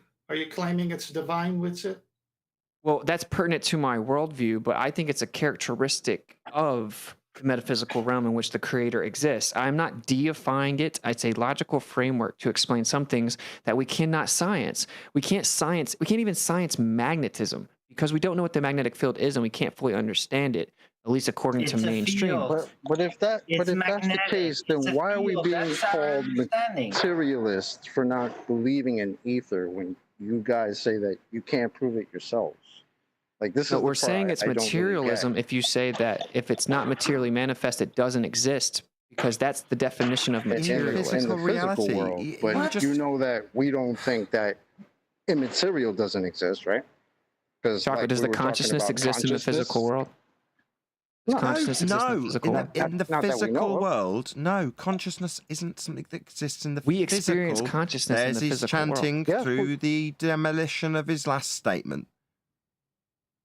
So you what, sat back and politely listened as we took apart? No, it doesn't exist physically. Consciousness isn't physical. I just said that. But it does exist. So it wouldn't be right to call us materialists if we believe in consciousness. That's a thing that's not material. Right. But Like he my said if thoughts. it My doesn't thoughts materially are- manifest, it doesn't exist. In the So physical he's saying world. consciousness doesn't In exist. fact, the 20th time he's misrepresented bro, that. context, man. Come on. Okay, so in the You know physical we've been world, around for I a agree. minute. We're But not the going to ether's say, oh, proposed to nothing not. exists if it's not physical. Come on. Ether is That's proposed to where this not be goes. within the material. Dude, it's proposed to sorry, not man. be within the physical world. That's the whole point. It can Okay. interact So with it. I Okay, think so we that- found so- so no, then that's if okay. that's the- So I think we found the Sorry, go problem. ahead. This is where we're at loggerheads then.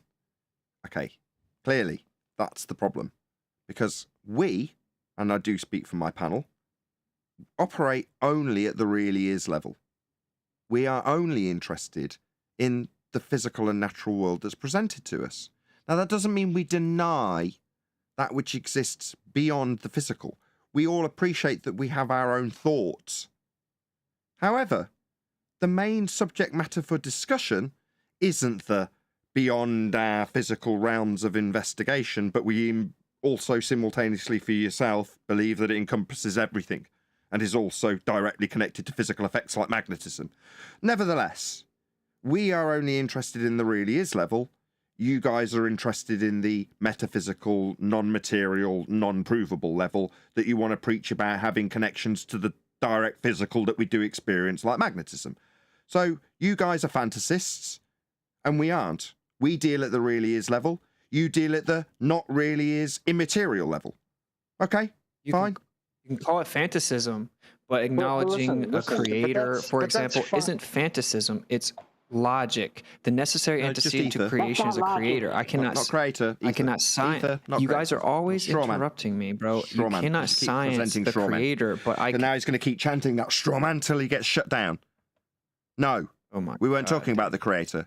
We were talking about an all-encompassing field that permeates the entirety of existence, but is simultaneously non-provable, non-material. Yeah, we are interested in the really is level. Only. That's our problem. So it seems we have a faction of flat earthers who are fantasists and want to indulge in the not really is level of ether. Fine. Go away. Indulge in your fantasies. It's fine. Indulge in Well, that's your not what you're doing, metaphysical actually. You're- philosophies. Indulge in your frameworks. Okay. You're dictating what other flat earthers are allowed to say. Then That's do the whatever only you reason like. I made my Go presentation forth because you and guys fantasize. interrupt me again. Go for sure. forth and fantasize. Not dictating. I'm saying you can do whatever the hell you like. If you want to Like, believe it doesn't even matter how in I the try to bridge the immaterial gap and be nice. and chant through me telling you that you are within your rights to believe in some fantasy realm of the immaterial that simultaneously directly affects the physical, you are entitled to believe that utter nonsense fantasy. Meanwhile, here on Flat Earth Debate, we're only interested in the quantifiable physical realm that we exist in, because that's what we can actually qualify, discuss, and detail with something to show for it. You can't. You have fantasy. Qualification and quantification are literally not the same thing, but this is the point. He distinguished between the two. Why are you always interrupting me? So you say a lot of stupid shit, and people object to it. Because you say a lot of stupid nonsense, and people object to it, Witsit. Oakley, if we go with what you're proposing, we simply can't even address a majority of the phenomena. That's a personal prerogative. What right? phenomena? The immaterial has no phenomena. No, I'm explaining even material and physical phenomena can't be explained. And ether isn't that. So who cares? Magnetism isn't ether. So who cares? You're going to try and claim you bait and switch with this is science, therefore we got science for ether, like Bob did. That's not what I'm saying. You just started launching into telling us about magnetism. That's not ether. My point is that you're going to try and bait and switch us with something about magnetism that isn't ether. We don't object to the creator. We don't object to anything beyond your claim that there's an immaterial directly affecting the physical. Magnetism is something that I experience in my physical world. You claim the immaterial has a direct link to it. That's fantasy. And I'm here to stomp that out on my own show. That's what I'm going to do.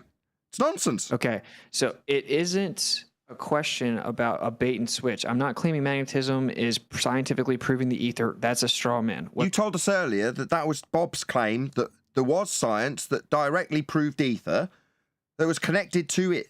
That was what you presented as that claim to back Bob's assertion that there was science for ether. You see how he doesn't want to let me say my actual point? Yeah, more appeal to the format. You offered up this as a cause and effect hypothesis when offering a justification for Bob's claim that there's science to support ether. Now you're telling me I'm not about to launch into the cause and effect science of this magnetism to suggest it's connected to ether, even though that's precisely why it was offered up, when pointing out that Bob says this is science. To claim magnetism proves the ether would be a reification fallacy. Well, yeah, you're damn right it would be. No, Oakley, I'm smarter than you. Stop pretending. Sorry, don't tell me what. I'm going to trim that out. Yeah, to associate magnetism with ether would be a reification fallacy. That's correct, Witsit. To say it proves the ether would be a reification fallacy. That's right. Yeah, that's right. To say it's science or connected to it would also be a reification fallacy. Yeah. So, in conclusion, Bob Nodell is guilty of the fallacy of reification. He has taken a phenomena and then reified into existence a convention. That would be ether. Okay. Yep, that's what's happened. Okie dokie. Glad we clarified what's actually occurred here. Bob's fallacious reasoning led him to the assertion that an actual phenomena had something to do with the immaterial fantasy he has. Some of us have chosen to try to acknowledge certain phenomena like magnetism and electricity. It isn't... Sorry, are you suggesting that we don't acknowledge such phenomena? No, you can't explain it. You don't try... Sorry, explaining things with phenomena. No. You can explain the cause and effect when you do science on them. But it just doesn't have any connection to ether. That's right, but some of Yeah, that's right. It's just a reification fallacy. Bob's entire show is a reification fallacy. No. Yeah, because he spends most of it talking about the direct connection between ether and magnetism. And according to Witsit, that would be a reification fallacy. I bet you won't let me say it again.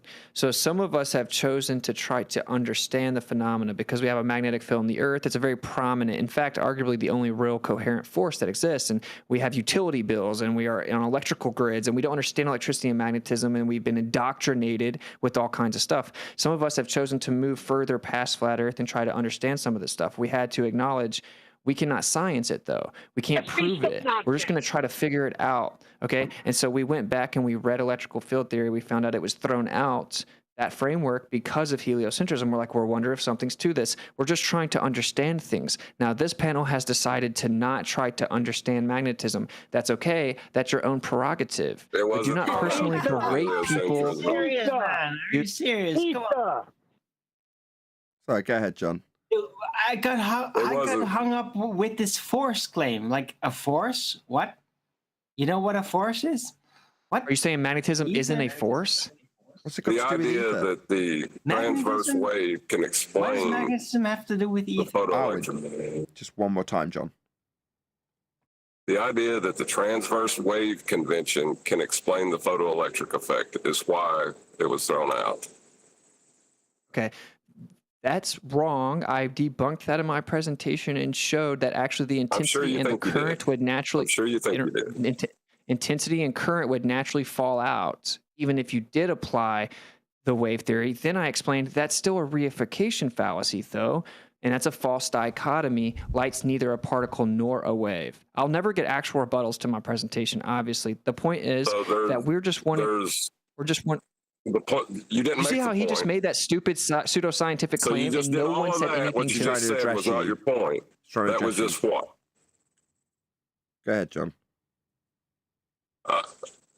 He's trying to say that it's a non-perturbation perturbation of a wave that's not a wave of a medium that doesn't exist. I don't think he cares about what words mean. Yeah. See, all he has is really low level ad-homs. So, and straw men. Now, that wasn't an ad-hom. He didn't attack you personally in lieu of the argument. He directly addressed the argument and summarized every contradiction you make. He didn't attack you personally at all. You would, yeah. He said, I don't think he understands what words mean. Yeah, because you and that followed his description of the contradictions that you're laying down, Whitsit. Okay, I didn't. So that's a reasonable summation after giving examples. It's not an ad-hom. He exampled it. He gave the examples of your contradictions and then said, I don't think he understands words. Yeah, because if you did, you wouldn't contradict their meanings. Waves are not things, they're just types of movements. So I never claimed that light is a wave. That's called a straw man fallacy. Everything he said was a straw man fallacy, and then he tried to confine me to the materialistic definition of medium. My point is, some of us want to try to understand stuff like electricity and light and magnetism. We can't science these things. Neither can you, by the way. So it's a... Why can't we science them? Why are you making this blanket assertion and then telling me that I can't science these phenomena? Yeah, I can, if I choose to. You can science light? Yeah, what do you think they've been doing when they're studying light diffraction? Why do you think they're doing that? Is that not studying light? What's the independent variable for light?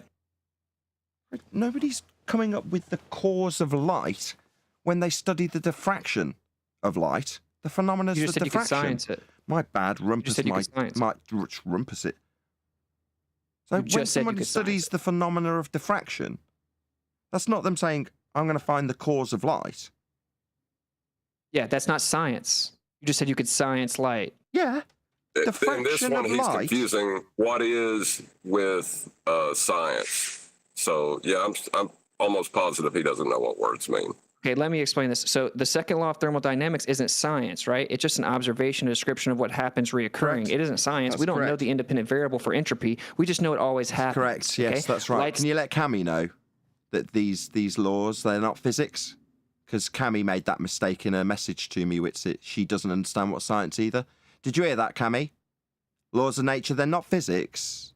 The study of the physical and natural world. They're just descriptions. Laws of nature, they're not science either, Cami. Just want to get that through to you. Whitsit understands that. You don't. But clearly you and your husband obviously don't understand what science is, which is why you misunderstand these laws of nature. No, they're not You science, just claim- Whitsit. That's correct. You just claimed that you could science light, though, and it's the Yes, same you can. thing. You The can't. diffraction thereof is a phenomena we observe in nature, and it has been studied with What's the independent science. variable? Yeah. What's the independent variable for light? Not for Okay, it's light. not Every time I tell you that the study is of diffraction of light, that's the phenomena being observed. You ask me, what's the cause of light? No. Diffraction is the phenomena being studied. How many times is that? 4. Okay, what's the independent variable for diffraction? The independent variable, you're now into wanting to basically straight back onto the double slit. Okay, so now the double slit's a scientific experiment. So you're denying the double slit is an experiment, correct? Yeah, I'm not retarded. Is the double slit an experiment, yes or no? It's not a scientific experiment, no. On its own, it's Requires not. reification. That's right. But you can use it for science because the observed phenomenon of diffraction can be shown with the double slit. So you Just can use like it for entropy science. can be shown with a gas container, that doesn't mean that we know the independent variable for entropy. I'm just talking about the observed phenomenon. You're just like, I really don't think you understand what these words mean. I think you've Look, he's just going back to the ad scripts homs. with each one of them, but you can't tie the concepts together. So we're going back to ad homs. So just like with the second law, we have an observation, a naturally occurring observable phenomenon. No. Okay, Not like with the second law, because that's not science. I agree. Neither is the double slit. The double slit is not a scientific experiment. Right. Single my or God. double slit diffraction is the phenomena. I've said that 5 times. John's clarified what I've independent variable? said to you 5 times. You're now rumpusing the 5th repetition. Yeah. You Let me asked, help you out here. what's the phenomena? Right. Now we're down to, is this a phenomena or isn't it? Do you not accept that single or double slit diffraction is a phenomena that we observe in nature? No, I said, what's the independent variable? You There said are we 3 couldn't science constituent light. parts to us. Look, Witsy, you said we There are couldn't 3 science constituent this. parts to a scientific experiment. Hold on. You didn't know? You said we couldn't science it, Witsy. That's what you told us. Okay, thank you. Now So it's we not a scientific experiment. now we're taking you through the steps of science. Painful though it is, with a lot of interruptions, a lot of repetitions, up to 5 times, just trying to establish with you whether or not light diffraction's a phenomena or not. You're very belligerent. You don't really want to be led. I get it. Yeah, you're young. It's tenacity, you know. I should You're just just buying admire it, yourself really. time. But what can I do? You don't know when to shut up. It's okay. Me and John are trying to take you through this by the hand John's after you nowhere declared close to that we this can't discussion. science light. So I go, okay, light diffracts. Do you not accept that as a phenomena? Yeah, we have a phenomena observed. Yes. Yeah. So, ergo, that's all I need to employ the steps of the scientific method. Okay, there are 3 constituent parts to a scientific experiment, and it is the dependent, control, and independent variables. If the double slit experiment is a scientific experiment, what is the independent variable? All we're establishing with you, Witsy, is whether or not we can science light, because you've said we can't. Now, I've asked, do you want to get straight onto the double slit? There was a bit of argy-bargy. We tried to take you by the hand and get you to acknowledge whether or not there's a phenomena. Then we're going to take the phenomena through the method, because that would be science, something you said that couldn't be done.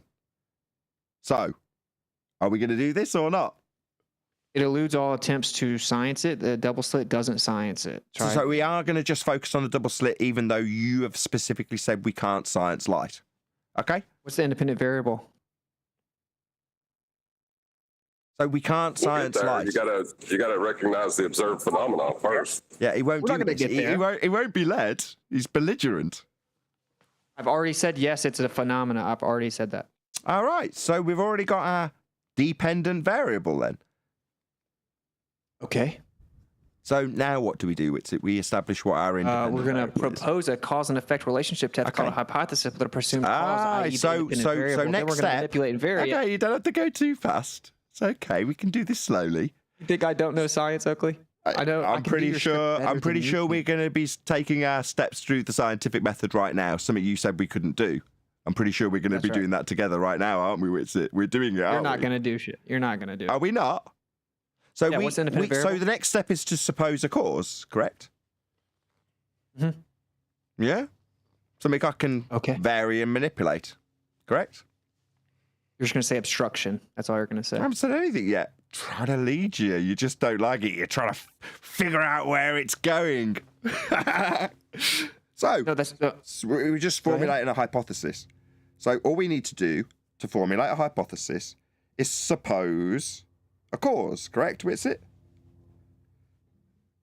Yeah, and then we have to manipulate and vary the independent variable to prove it's the cause, right? Yeah, you're getting way ahead of it. You just need to say, yeah, we need to suppose a cause.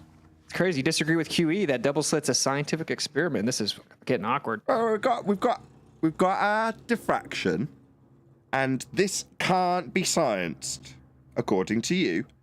And I'm saying, desperately trying to lead you don't want to go there. We just need to suppose a cause, don't we? So should we suppose something? It doesn't really matter what. Sure. Could be anything. Anything. Yeah, Very profound. absolutely anything. Name anything. Magnetism. Magnetism. Perfect. I suppose that magnetism, my independent variable, is the cause of light diffraction. Okay? I'll also formulate it into a null. If magnetism, then no light diffraction. Okay? You happy with my hypothesis there, Witsit? No, I want to see it actually carried out as an experiment. Oh, right. Oh, no worries at all. Check it out. I'm varying magnetism. Oh, fuck it. We're still getting diffraction. I've varied the magnetism, and it didn't affect the phenomena in any way. So what I did there, Witsit, was validate empirically my null hypothesis. Do you remember when I said, if magnetism, not diffraction? Remember that? Well, yeah, do you remember when I asked you if the double slit was a scientific finished there, little experiment? boy. It's all right. I'll conclude without your chanting through me. He thinks he's winning. I am winning, because what we are doing is varying that which we assume causes the effect and validating empirically that it did not cause the phenomena. Now, you know what that outcome is? That doesn't scientifically validate the cause. Try again. Oh, did it not? Did it scientifically validate the null hypothesis? Yeah, all it did was falsify a proposal. So it validated, proved empirically the null. Okay. So we just scienced light. You're just trying to desperately run away. Sorry, did we just science light? We put it through the method after observing a phenomena and formulating a hypothesis with an assumed supposed cause of the effect. We varied the effect and validated empirically the null. Witsit. So you and I, together, we scienced light, didn't we, Witsit? We validated our null together. We scienced it, didn't we, Witsit? You fucking idiot child that says we can't science this stuff. That's just done it with me as a ledger, painful though it was. We did it together, didn't we, Witsit? Now, there might be some more intelligent people than us that actually pick the correct cause and validate the alternative as opposed to the null. But that doesn't make our failure to assume the correct cause any less a scientific experiment when we vary magnetism to see if it causes diffraction.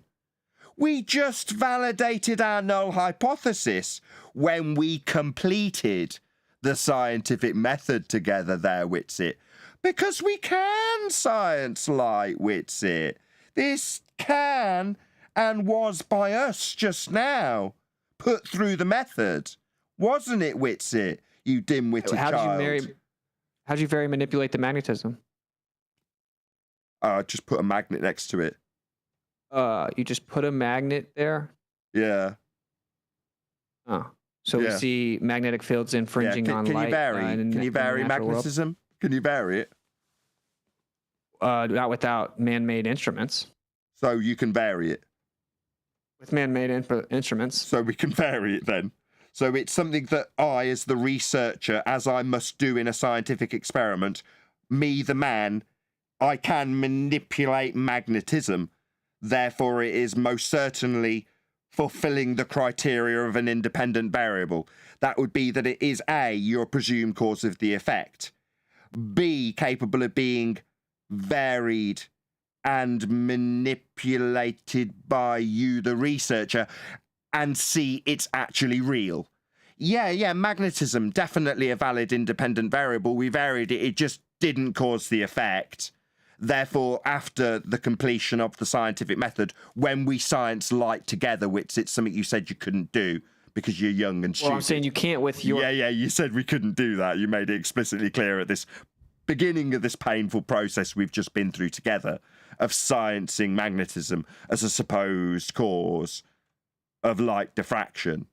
Obviously, having taken you by the hand and taken you through a successful validation of a null, not that we were intending to validate the null. Obviously, we hoped magnetism caused diffraction when we did this science together that you said we couldn't do. We just did it together, which is embarrassing your stupid assertion.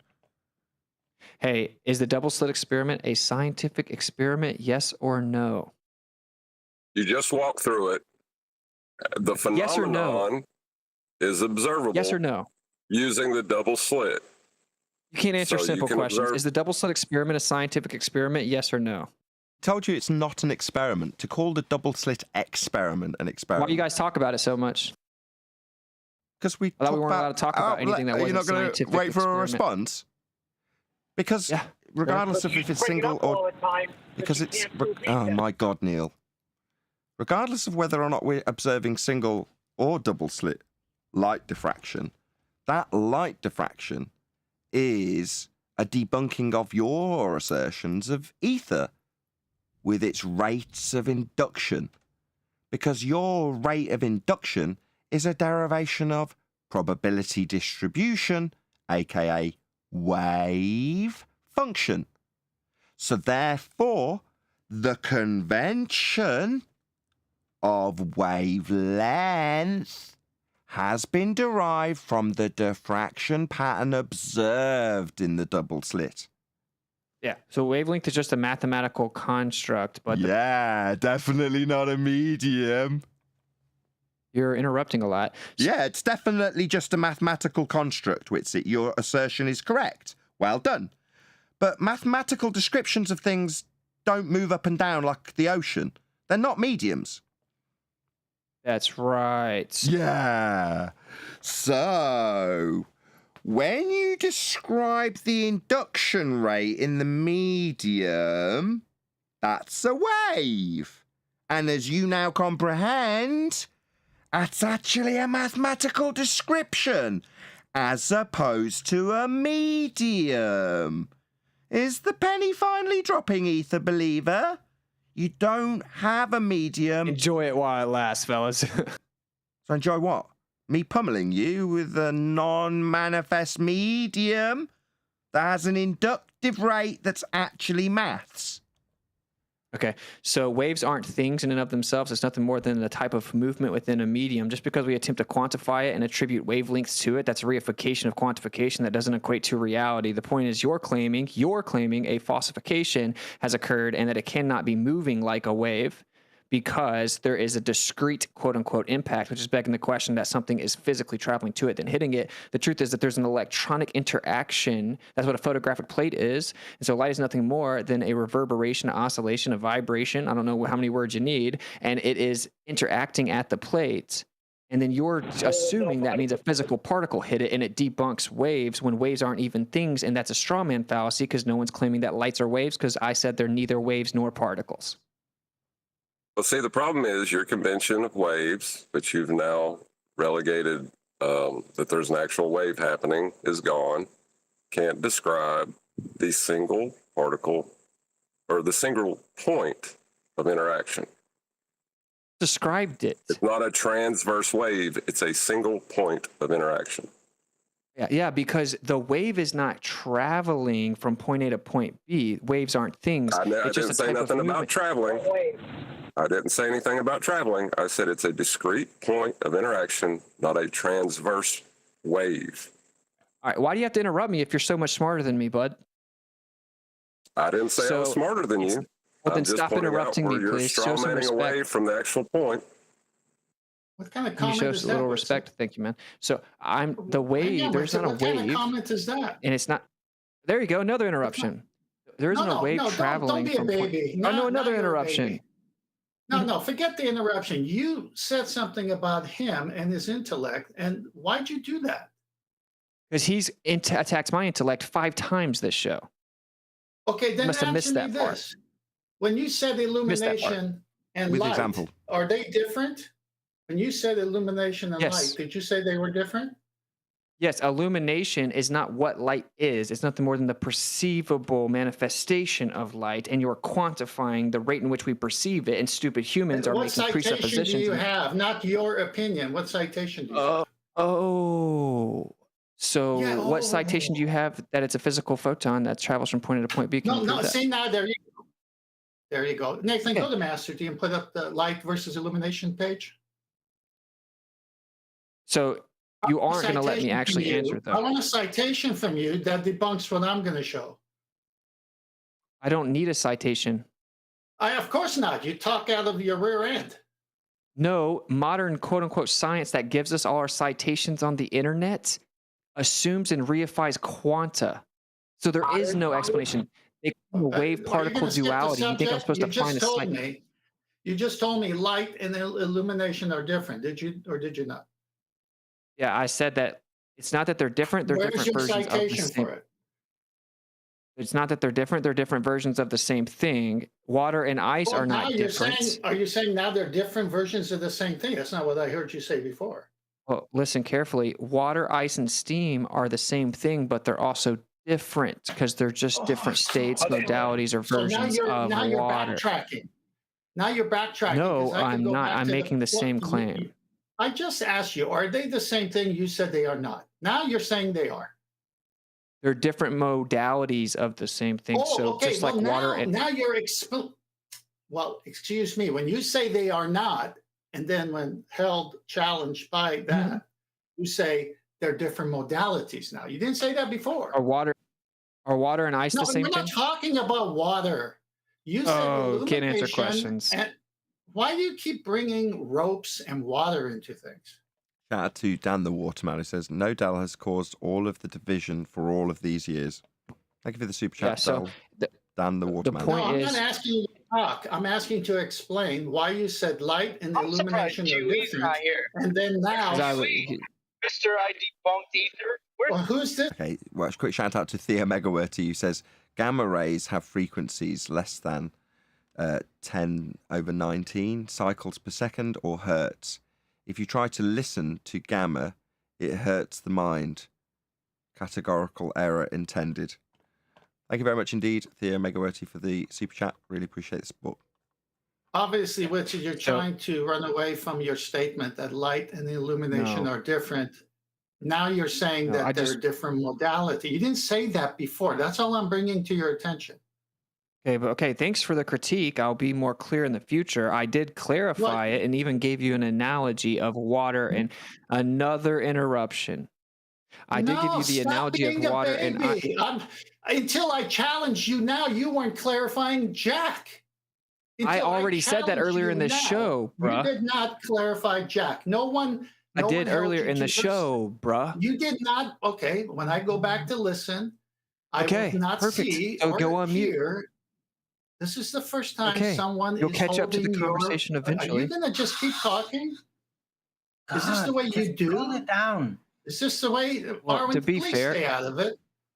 To be fair, my man, I've this is the patiently first time someone challenged. This is the first time someone challenged you on your light and illumination. So how could you have clarified it? Okay, I said earlier when I was describing what it is that it's just different versions of the same thing, and we are interpreting the illumination as if that's what light is alone, and it's a conflation between the illumination and what is already there. I already said that in the show like 4 times. Well, So then I brought up But water. let me ask you a question. It'll be my parting question because I wanted to do this with an ether believer for a long time. I asked you if it was divine. What was your answer? I said pertinent to my worldview. I would say that it's a characteristic of the creator, maybe even like it's something it's in the spiritual realm, the metaphysical realm, but I don't know if I would call it divine in of itself, a characteristic of the metaphysical realm. Okay, fine. So now if I concede to ether, the way you believe it, how does my world change and where am I at? Let's say I The only concede. thing that I agree. the only Hang thing on, that- let me just set it up properly. I agree for argument purposes. I'm going to take the side of Whitsitt, and ether exists the way he says. Now what? Well, then, if that's the case, we can explain why light would be instant. We can explain magnetism. We have a potential explanation for a lot of things that are currently inexplicable without it. Okay, fine. I agree. Now what? After we explain all that, now what? Then maybe we can actually begin to understand magnetism, and there is some type of ability to Wasn't it have just explained perpetual by energy, ether? and maybe we Hold on, won't have hold on. utility bills. Wasn't it just explained by ether? You've just told us that that would explain ether. I'm explaining that if So once we've got the explanation from ether, we can then go forth to investigate magnetism. if there is an ether, magnetism is a manifestation of the pure potential that was at one point the ether. Again, it's a different modality of the same thing. So if there is ether, then it's the modality of the ether that is the ether that you were trying to investigate and prove with the magnetism.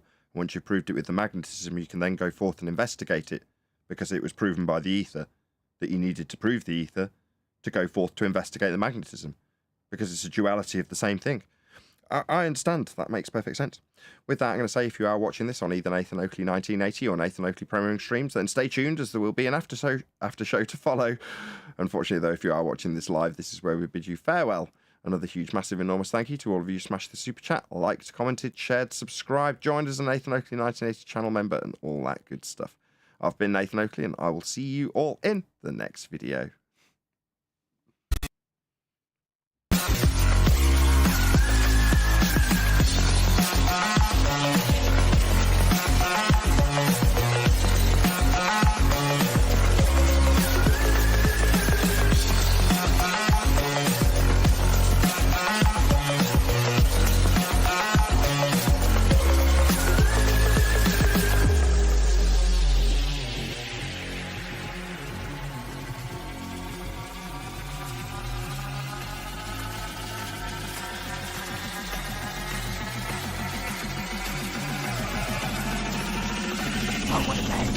What a lovely day!